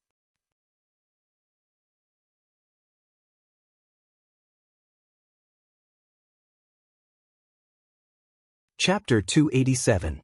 As soon as Yang Chendong's words fell, Beta Persei and Yang Wu laughed and walked toward Kimura Yoshida and Ikegami.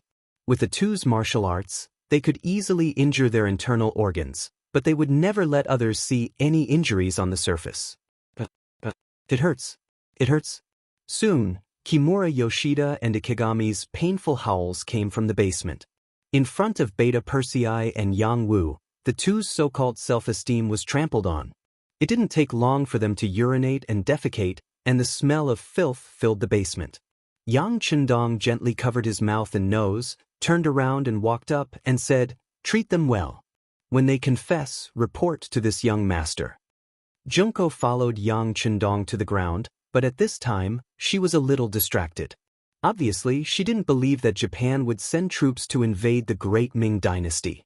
At this time, although Japan was still led by the emperor, because General Ashikaga Yoshimasa was too powerful, many things were not decided by her father. If the internal situation was unstable, how could they expand outward? Not to mention that they chose the powerful Ming dynasty. If Japan attacked a small country like Korea, Junko could still understand. After all, Japan's geographical environment was destined to make them have to go out if they wanted to achieve something. But why would they choose the great Ming dynasty? But Yang Chendong said that Japanese samurai raided the Tianjin garrison. How could this be explained? In such a matter, presumably this person would not speak without thinking. Junko had no idea in her heart. After separating from Yang Chendong, she found the captain of the guards, Kobayashi, and explained what she had just seen in the room on the ground. Kobayashi was also shocked by the news brought by Junko. "Princess, is it fake? Your Royal Highness is still in the great Ming dynasty. Although your identity has not been exposed, once the war starts, I'm afraid it will be difficult to hide your identity. Wouldn't this put the princess in a disadvantageous position? You don't know the emperor. For the sake of Japan, my sacrifice is nothing." Junko shook her head with a bitter smile. Japan was originally a country where men were superior to women. There, men were the sky and could do anything. Women were completely an accessory. Even in the upper echelons of society, there was a tradition of sending women to each other. As long as everything was in line with benefits, it was normal to give one's young daughter to an old man. "Let's run." Xiao Lin still wanted to say something. For example, he didn't even have any kinship left. Wasn't this a little too cruel? However, in the end, he didn't say anything. The identity of the emperor wasn't something a nobody like him could question. Therefore, he decided to escape with the princess. Since the great Ming dynasty and Japan were at war, there was no benefit for Princess Junko to stay here. Once his identity was exposed, he was afraid that he would become the biggest hostage and live a life worse than a dog's. Escape? Based on the fact that we are Japanese, where do you think we can escape now? I'm afraid that as soon as we leave Yang village, we will be caught. Junko shook her head. Compared to the unfamiliar outside, Yang village was extremely safe. But if we stay in Yang village, there is no guarantee that Zhongdang Gong won't do anything to us. Xiao Lin said worriedly. No, Zhongdang Gong won't. Speaking of this, Junko remembered the unclear relationship between herself and Yang Chendong. She was very confident, but in the end, she still found an excuse and said, "We are just businessmen. If he wanted to, he would have done it long ago. Nothing happened for so long and nothing will happen now." I'm just worried that once Kimura Yoshida and Ikegami reveal my identity, then... Junko didn't continue speaking, but it was obvious that she was worried. Your Highness, don't worry, I will go to the basement now and end them. Xiao Lin's face was firm. No. Junko shook her head again. If you go and fail, I'm afraid that the Zhongdang Gong will blame you, or even kill you. Let me go. Junko seemed to have made a great decision. She thought that even if she failed and was discovered, with her beauty and the friendship between her and Yang Chendong, the other party wouldn't do anything to her. But your Highness has never killed anyone. Xiao Lin said worriedly. There is a first time for everything. Junko shook her head and looked at Xiao Lin. Koreankin, I know you have a very sharp dagger, give it to me. Xiao Lin didn't dare to disobey the princess's order. The most important thing was that this was indeed the best way to hide their identity. He immediately agreed, pulled out a shining dagger from his leg and handed it to Junko. Yang Chendong went out of the basement and came to the study. After a while, Beta Persei came in.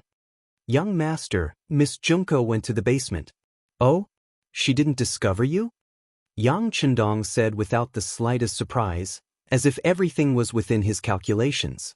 Junko was afraid that her identity would be exposed, and someone would use her identity as a princess to make a fuss, so the best way was of course to silence them. No, Yang Wu and I hid very well, and now Yang Wu is watching. Beta Persei replied in a low voice. Speaking of which, not only was he tall, but his voice was also like thunder, which often scared people. For this matter, Yang Chendong reminded him a lot, so when he saw the sixth young master, he had to speak in a fake voice. Okay, then let's go watch the show. Yang Chendong stood up with a smile and went straight out of the study. In the basement, Junko held a sharp dagger in her hand, enduring the unpleasant smell, and came to the front of Kimura Yoshida and Ikegami, who had fainted on the ground. After Yang Air and Yang Wu's torment, the two of them were already in a state worse than death. They were in so much pain that they wished they were dead. Even when Junko came near, they did not sense anything. Looking at these two compatriots, who are also the trusted subordinates of General Ashikaga Yoshimasa, who is a headache for her father emperor, Junko can't help but feel angry. How dare they be so bold to suddenly send troops to the Great Ming Dynasty? How could they not know that the current Great Ming Dynasty was not something that Japan could afford to provoke? This was simply asking for trouble. Thinking that it was because of their wrong judgment that it was likely to lead Japan into the war and greatly weaken the national strength, Junko raised the dagger in her hand with resentment, and then suddenly stabbed Kimura Yoshida, who was closest to her, in the chest. Puchi!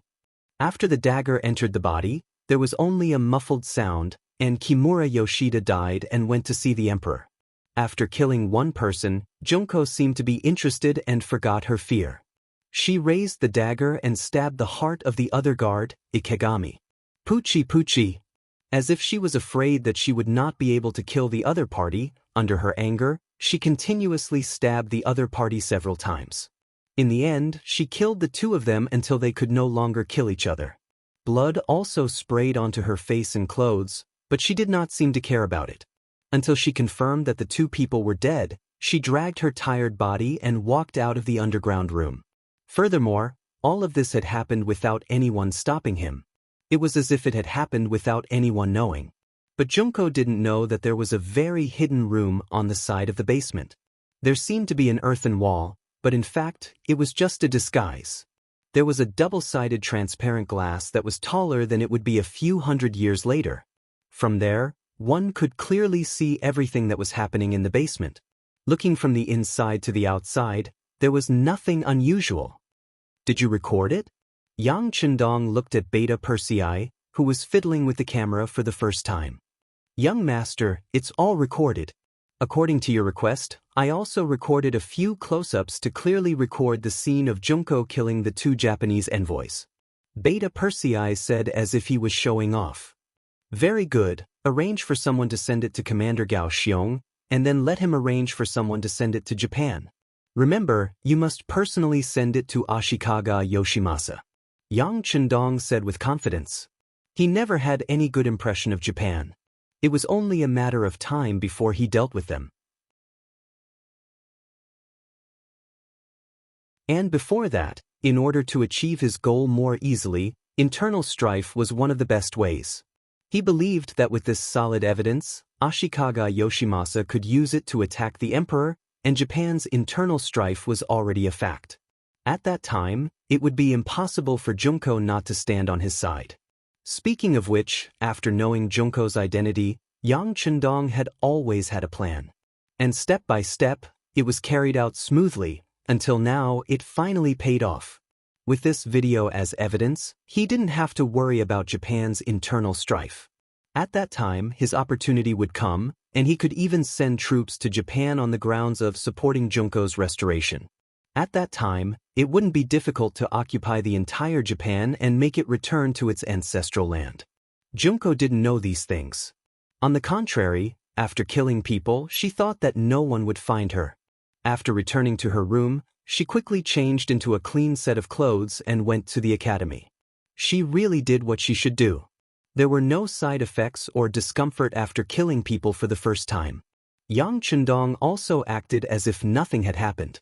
It's just that the scene of Junko killing Kimura Yoshida and Ikegami has been recorded perfectly. Not only that, he also took a copy of it to the warehouse, and then took out a copy and a tablet that could play the video. When the time comes, he only needed to take it to Japan and play it. Presumably, it would cause an uproar. It was equivalent to handing General Ashikaga Yoshimasa a butcher's knife, so that he could raise it high and do whatever he wanted.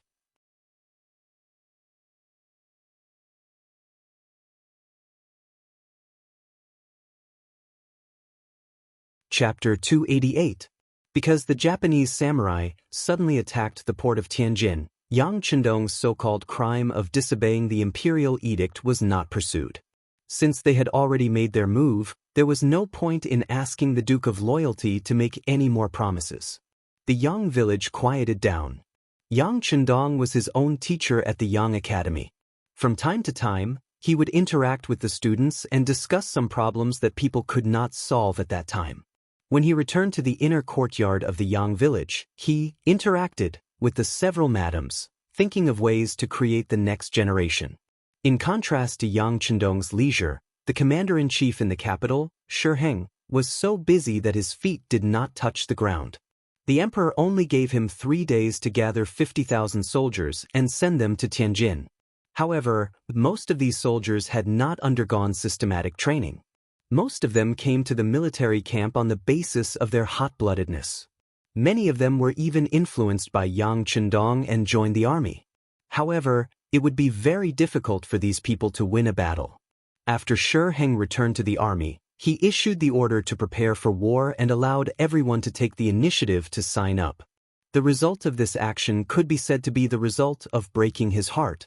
According to the amount of money Zhu Qiyu had given them, the number of new recruits this time was close to 200,000. However, when the order to prepare for war was issued, there were not even 5,000 people who took the initiative to sign up. Looking at the statistics, Shi Heng said angrily to his subordinates, "Since they don't take the initiative to sign up, then force them to do it. As for how to do it, you can decide for yourselves. In short, at this time tomorrow, I want to see 50,000 soldiers ready to go to war." After throwing these words to his subordinates, Shi Heng went straight to the Ministry of Justice. Kimura Yoshida and Ikegami had escaped and even disappeared without a trace. However, the previous envoy Aoki Yuki was still caught by the genie guards and was now locked up in the prison of the Ministry of Justice. Shi Heng came to see Aoki Yuki to get more information, such as how many soldiers Japan had sent this time, who was the commander, and what his personality was like. One had to say that Aoki Yuki was rather unlucky. First, he failed to assassinate Princess Ohara Junko, and then Yang Chendong found an opportunity to accuse him of disturbing the peace of the capital and assassinating an important official. After which, he was arrested by the Bureau of Rights and imprisoned for several months. Finally, Kimura Yoshida appeared and rescued him. But in just a few days, he was caught again. He had nothing to say except for lamenting his bad luck.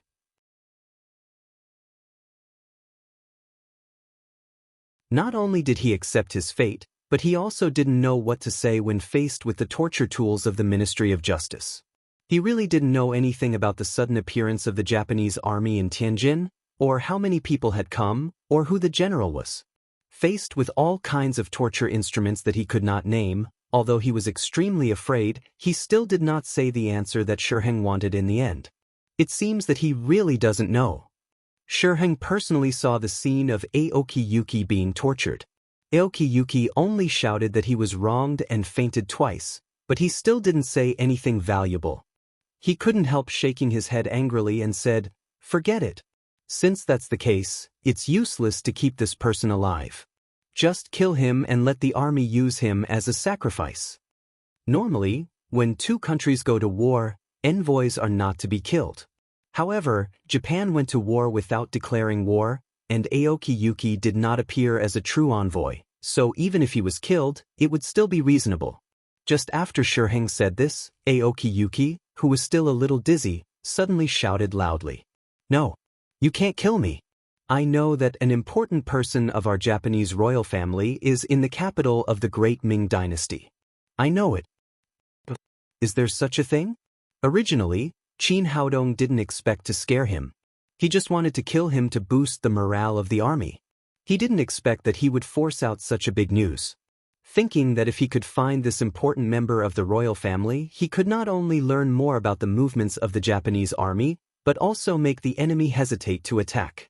Shiheng's eyes suddenly lit up. He strode to Aoki Yuki and said, "Tell me, who is that person? Where is he now? I need to rest. I need someone to treat me. Otherwise, I won't say anything even if you kill me." Aoki Yuki took this opportunity to put forward his condition. Aoki Yuki had been injured twice. If he was not treated at this moment, he would bleed to death. Although Shiheng wanted to know immediately, he knew that sometimes the will of a dying person could not be measured by ordinary means. He nodded immediately. "I can ask someone to treat you right away. I can also give you good food and drink. I can even promise to let you continue to live. But remember, if you don't say his name and dare to play tricks on Marquis, I promise that you will beg for death. Come on, take him to be treated." Aoki Yuki finally survived. And as Shiheng said, he ate well, drank well, and even had a good sleep. But early the next morning, when he just opened his eyes, he found Shiheng standing in front of him in a suit of armor. From this, it could be seen that Shiheng was already impatient. After seeing Aoki Yuki open his eyes, his voice immediately sounded in his ears. "Marquis, whether you have rested well or not, and whether you want to say something or not, I only want to tell you one thing. I'll only tell you one thing. You have 10 breaths of time to tell me the identity and hiding place of that person. Otherwise, I'll kill you with a swing of my blade." After saying this with a cold face, Shiheng pulled out his sharp waist saber and slowly moved it toward Aoki Yuki's neck. As he moved closer, he said, 10, 9, 8, 7. Cold sweat immediately flowed down Aoki Yuki's neck. He could feel that the other party wasn't just scaring him. He really wanted to kill him. At the same time, he began to think rapidly in his mind whether he should tell the other party that Junko was the princess. 3, 2. When he counted to 2, Aoki Yuki's body trembled. It was better to live than to die. Although he didn't know if he could survive after telling the other party, if he didn't say it, he was sure that he would die right now. Even if he could only live a little longer, it was still a glimmer of hope. He immediately shouted, I'll tell you. She is the daughter of our emperor, Princess Junko Ohara. She is now in the Yang family manor." The army in the capital was gathering, and all kinds of useful information flew to Yang Chendong's desk like snowflakes.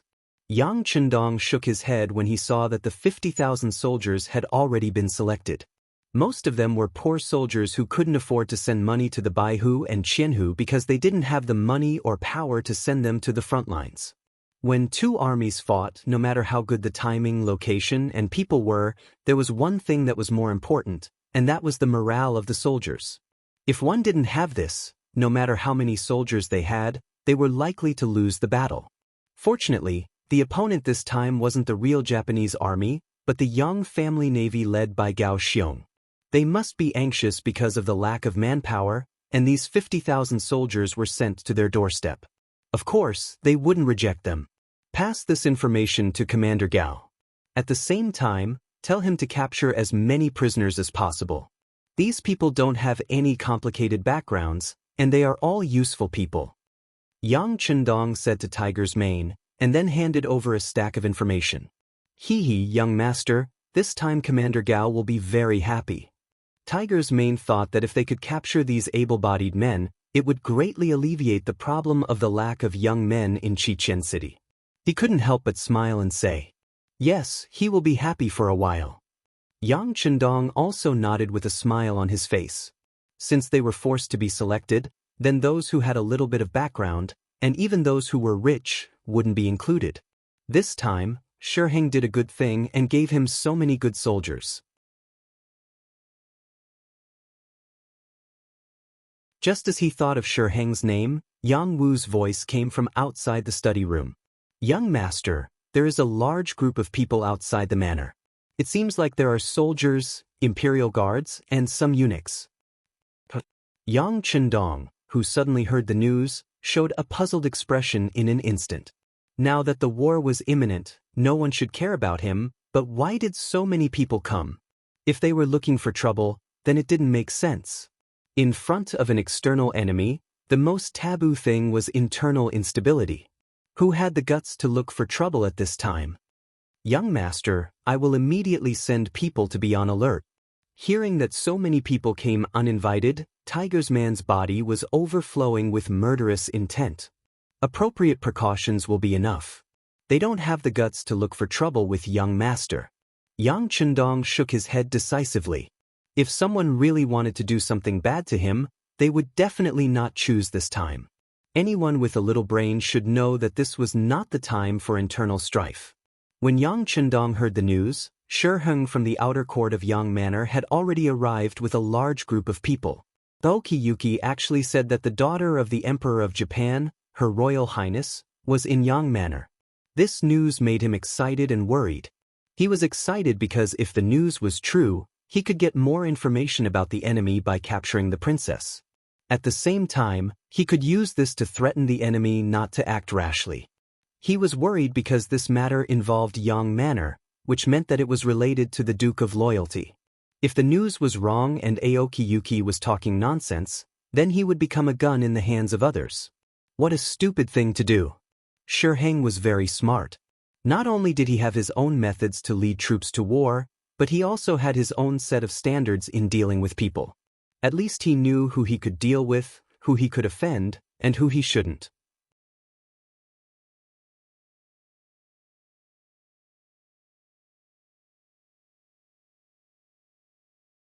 Chapter 289.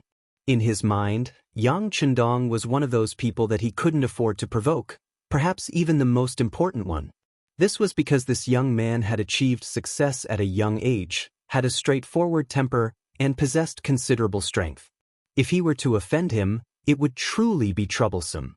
Until his position was sufficiently stable, he didn't want to have anything unpleasant happen to him. Even in the imperial court, when everyone was impeaching Yang Chendong for his actions, he had cleverly refrained from taking a stand, only following the crowd. He didn't object, but he also didn't deliberately support anything.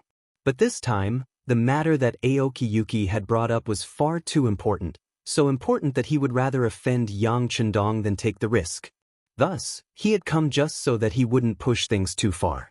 Not only had he come, he had also requested the imperial decree to invite the commander of the embroidered uniform guard, Hu Changning, and the imperial horse supervisor, Ru Zhu. He had invited Hu Changning because of his special relationship with Yang Chendong. With this person present, the matter wouldn't become so awkward that no one would be able to extricate themselves from the situation. He had invited Ru Zhu because he was one of His Majesty's subordinates. He wanted him to see everything so that His Majesty could better understand the situation. Outside the Yang clan manor, Shiheng, Hu Changning, and Ru Zhu led a group of more than 100 people to stand in front of the manor. They allowed the servants of the Yang clan manor to enter and report, not showing the slightest hint of impatience on their faces. This alone was enough to express their sincerity. However, this kind of sincerity could only be given to Yang Chendong, the loyal duke. If it was any other minister, they would not enjoy such treatment. Once they had any doubts, they would directly kill their way in. How could they be so polite to you? Even if the other party was courteous, Yang Chendong couldn't just remain in the inner courtyard, and this wasn't even mentioning that his father-in-law was here. Under the protection of a group of mercenaries in camouflage uniforms, he came forward in a green robe. Camouflage uniforms held a special meaning in the eyes of important officials. Putting aside everything else, just the advanced firearms in their hands were enough to make countless people envious. But the only one in the capital who could truly command them was the Duke of Loyalty and Courage. It was said that not even the emperor could afford to invite him. The camouflage uniform also represented an existence that could not be offended. This was because not only did they represent themselves, but they also had a powerful force behind them. If they really offended them, fought with them, and suffered casualties, then who knew if the army behind them would send a large army to deal with them? If it really came, would the great Ming dynasty be able to withstand it? These were all unknowns. It was precisely because of the unknown that no one dared to try. This made the army seem even more mysterious and powerful. Now, as soon as these mercenaries appeared, it could be seen that there was a commotion in Shi Heng's troops. It was obvious that not only the officials, but even the soldiers knew how powerful these mercenaries were. I didn't know that the three of you would be honored by my presence. Please excuse me for not going out to meet you, Yang Chendong said as soon as he appeared and bowed to everyone. Everyone knew that this bow was for his father-in-law, Hu Zhangning, so other than him cupping his fists to return the bow, Shi Heng and Ru Zhu both smiled and did not say anything.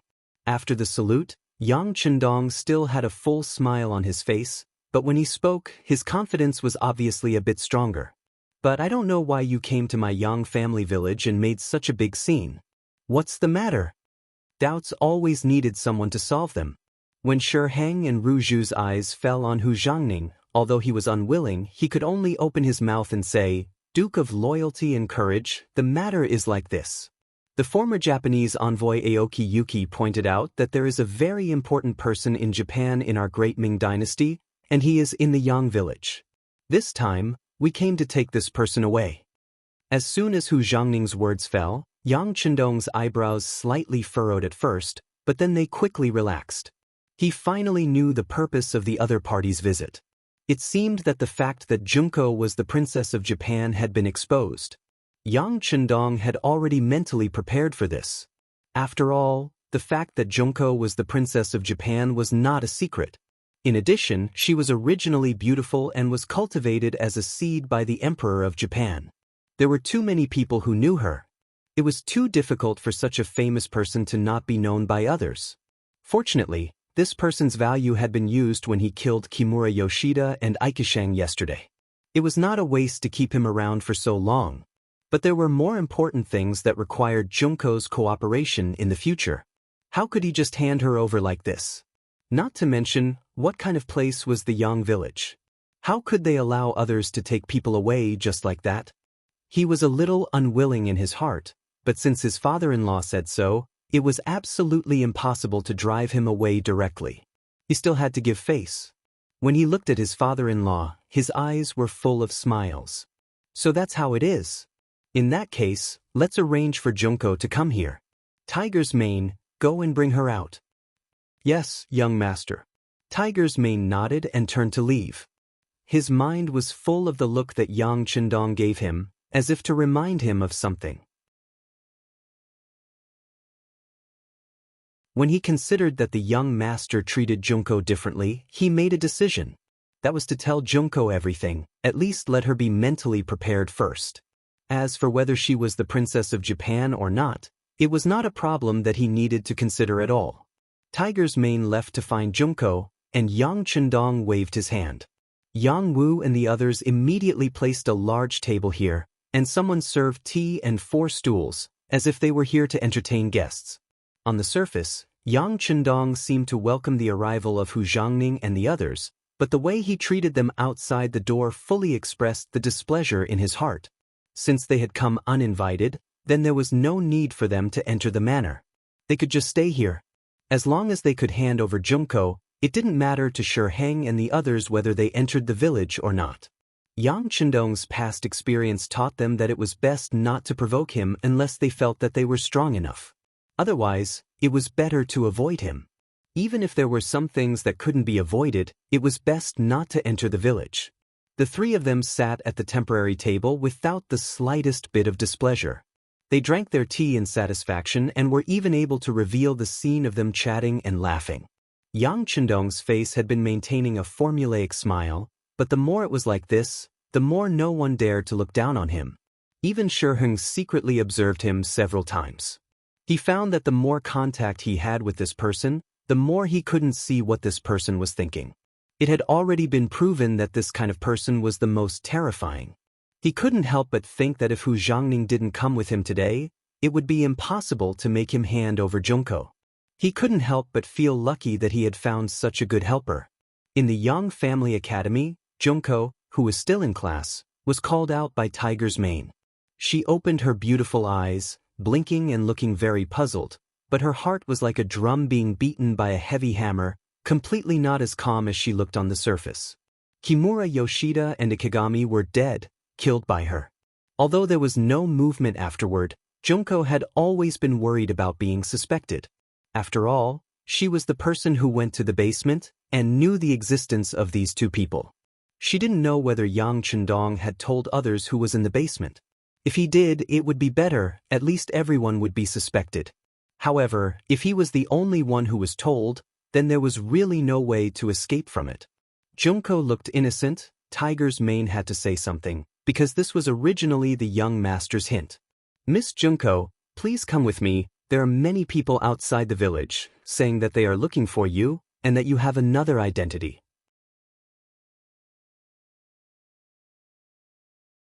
After saying this, Tiger's Mane didn't look at Junko at all. From a certain point of view, he had already determined that there was something unusual between her and the young master, so she was an existence that he absolutely couldn't offend. Tiger's Mane then turned around and took the lead to leave, leaving Junko as if she was struck by lightning. Another identity? In fact, she should have thought about it. Her existence was not a secret in the upper class of Japan. Even if Kimura Yoshida and Ikigami knew about her, then it was inevitable that others would also know about her, so how could killing two people solve the problem? Now they came to find her, so what should she do? When the war between the Great Ming Dynasty and Japan began, her existence was originally a very good target to be used. Even if she was the leader, such a person would certainly not be let go. "Miss Junko, why don't you go? Are you not feeling well?" After a few steps, Tiger's Mane found that there was no one behind him, so he turned around and asked with concern. "I'm not feeling well."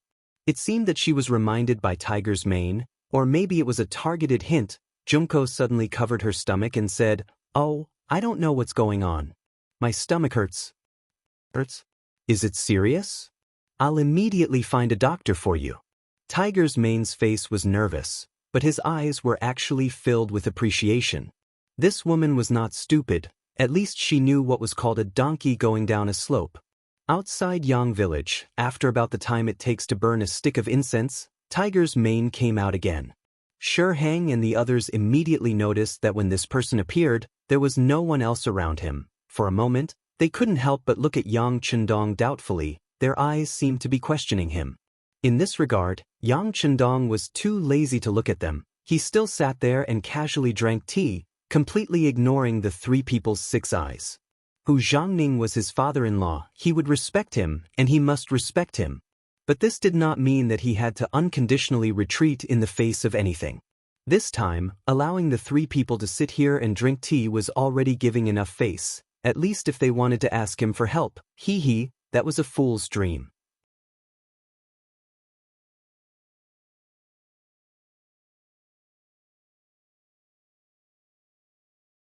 Chapter 290. Obviously, Tiger's Mane understood the meaning of Yang Chendong and walked out alone. After a while, under the doubtful eyes of several people, Tiger's Mane came to Yang Chendong's side and said in a voice that everyone could hear, "Young master, Miss Junko is sick. And the doctor is treating her. How can it be so coincidental? Before Yang Chendong could say anything, Ru Zhu, who heard it, already stood up with a look of disbelief. Looking at him, he almost reached out and accused Yang Chendong of lying. What do you mean by coincidental? Sick is sick? Is it possible that this is also fake? Dealing with a eunuch, although this person's status in the eunuch group was not low, but after Yang Chendong showed his fangs in a timely manner, there were few people who could put him in his eyes. Therefore, to deal with Ru Zhu, there was no need for him to say anything. Tiger's Mane on the side took over the words and asked with an unhappy face. Tiger's Mane often appeared around Yang Chendong, but those who knew Duke of Loyalty naturally knew about this servant. Seeing that a servant dared to talk to him like this, Ru Zhu felt great shame. Who do you think you are? With your identity, you dare to talk to me like this? What is his identity? My brother? You, on the other hand, aren't even considered a normal person. Who allowed you to strut around here? Yang Chendong, whose expression was as usual and whose gaze was calm, suddenly raised his head and stared at Ru Zhu with a questioning tone. The status of eunuchs in the Ming dynasty was so high that few other dynasties could compare with it. Even in a certain period of time, the strength of the eunuch group was second only to the emperor and much higher than the ministers. This also made some people arrogant and felt superior to others. But now, someone pointed out their biggest weakness, that is, the incompleteness of their body. How could Ru Zhu's face look good? Duke of Loyalty? What do you mean by this? Are you looking down on this eunuch? Okay, you can say that to others, but don't brag in front of this duke. Yang Chendong looked at Ru Zhai, who was like a red-eyed rooster. Yang Chendong didn't pay any more attention to him. Instead, he looked at Hu Zhangning and said, "Father-in-law, Miss Junko is sick. Naturally, she can't come out to meet guests. And this person is just an ordinary businessman in Japan. The so-called princess identity is simply nonsense. I think this is simply a lie before Aoki Yuki's death, to make us have internal discord, so we don't fall into his trap. Let's leave this matter as it is." It seemed very casual talk, but in fact this matter was the matter. That was, Yang Chendong didn't believe that Junko was the princess of Japan. Whether other people believed it or not, they should treat it as if they didn't believe it.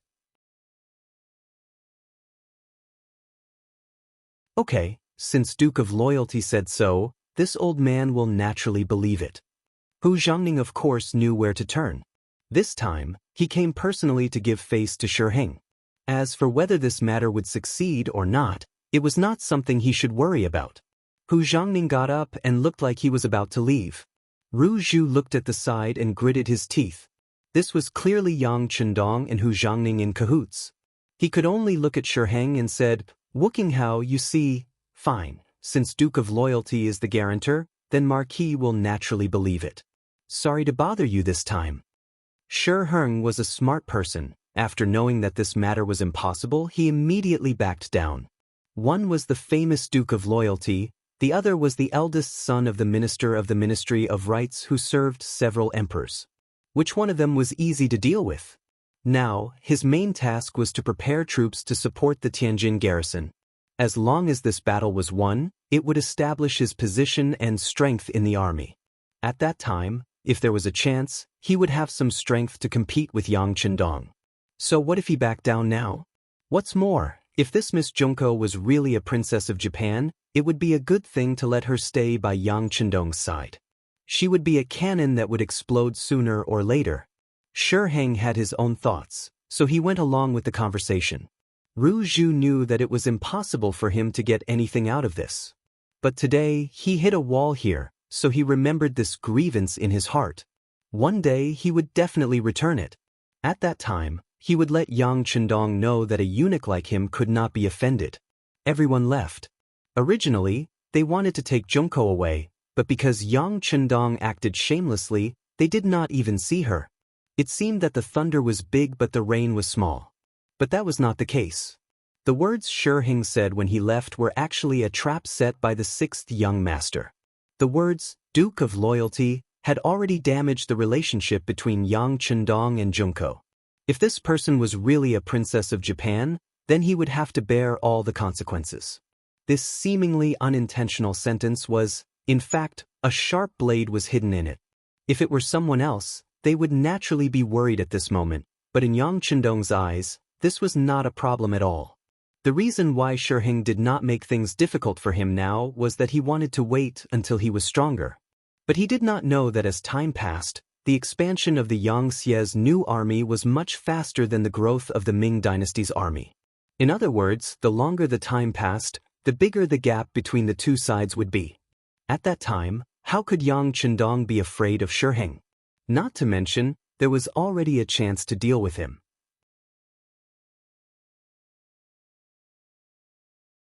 Inform Regiment Commander Gao to make preparations in the Tianjin garrison. We must serve our commander-in-chief comfortably. Tiger's Mane certainly understood what comfortably meant. Although Shiheng seemed to give Yang Chendong a lot of face on the surface, it was just an act. He wanted the Duke of Loyalty to ignore his existence and development. If he really wanted to give face, then he should not have brought people here today. He should have just sent someone to ask and go through the motions. But he did not do that. Instead, he brought a lot of people here, which already proved that he regarded Yang Chendong as his opponent. More importantly, both sides relied on the military. Even so, how could they get along with each other in harmony? With his shameless methods, Shiheng naturally could not complete the fact that he had an extra bargaining chip in his hand. But he was not discouraged, or it could be said that he did not have much hope in the matter of Junko. In his view, when two armies confronted each other, it was a competition of strength. This included military strength, financial strength, and national conditions. And these Ming dynasty warriors should be much stronger than the Japanese samurai. Even so, what was there to be afraid of? He only needed to fight steadily. Once he reached a stalemate with the Japanese army, the final victory would belong to him. So after returning to the capital, Shiheng did not show any displeasure. He still followed the previous plan to prepare provisions, uniforms, and weapons for the 50,000 soldiers who were about to set out. While Shiheng was making all the preparations, Gao Xiong was also making preparations at the Tianjin garrison port. Today was the day Shiheng set out with the army from the capital. Gao Xiong also received the order from the 6th young master to serve the commander well. This time, the person who came with Gao Xiong from the sea to Tianjin garrison was Battalion Commander Nie Tong. In the temporary command center, there was a huge sand table, which showed the complete topography of the nearby area. It was easier to see the situation and make better military decisions. The sand table showed that the distance from the capital to Tianjin garrison was less than 300 li. In other words, if the army was fast enough, they could reach here in just one day. Of course, the roads in the Ming dynasty were not developed. It was very difficult for 50,000 soldiers, and most of them were infantry, to travel 300 li in one day. Even elite soldiers could not do it. But Gao Xiong still made arrangements and called several battalion commanders and company commanders to discuss countermeasures. The Yang Xienu army had a good tradition. Before the battle plan was decided, everyone had the right to make suggestions. But once the plan was decided, no one could have any other doubts. There was only one thing to do, and that was to carry out the plan with all their strength. Today, as usual, everyone put forward their own suggestions. Led by Battalion Commander Nie Tong and 2 company commanders, they suggested to set up an ambush in the Langfang between the capital and Tianjin garrison. They would first give the enemy a heavy blow and break their morale. The Langfang was only 40 li away from the capital and 60 li away from Tianjin garrison. It was closely connected to the two places, giving it a unique position. It was also a place that one had to pass through to reach Tianjin garrison from the capital. Nie Tong and the others had chosen this place for the first battle. It could be seen that they had put a lot of thought into it. However, Gao Xiong vetoed this plan. In his words, since everyone could see that the Langfang was such an important place, how could Shiheng not know? How could he so easily fall into this trap? Since they could not set up an ambush in the Langfang, Nie Tong asked, "Commander Gao, are we going to fight the great Ming army in Tianjin garrison?" The 6th young master said that in order to not reveal our true identities, it is best not to use firearms in this battle. We only have 2,000 people, So how can we be a match for the 50,000 Great Ming army? Who said we can't win if we don't use firearms? Who said we can only fight them in Tianjin garrison? Have you forgotten the sparrow tactics taught by the sixth young master? Gao Xiong laughed as if he had a card up his sleeve. Sparrow tactics was a guerrilla tactic commonly used by China's militia to defeat the strong with the weak. Groups formed by the militia would come and go, gather and disperse, and be proactive and flexible. They would appear and disappear mysteriously to attack the enemy. During the War of Resistance against Japan, the militia of the anti-Japanese base would sometimes be in twos or threes, and sometimes in groups. They would appear in the mountains, forests, narrow valleys, tunnels, dark holes, and green gauze tents. Like sparrows pecking at food, they would shoot here and there, catching the enemy off guard and attacking them fiercely. You're tuning in to the Passion Pages YouTube channel. We're so grateful for your support, and don't forget to subscribe to join us on this incredible journey through captivating stories. Your generosity through donations truly makes a world of difference, as it's the primary source of revenue that allows me to expand and enhance this channel for you. Thank you from the bottom of my heart for being a part of this adventure.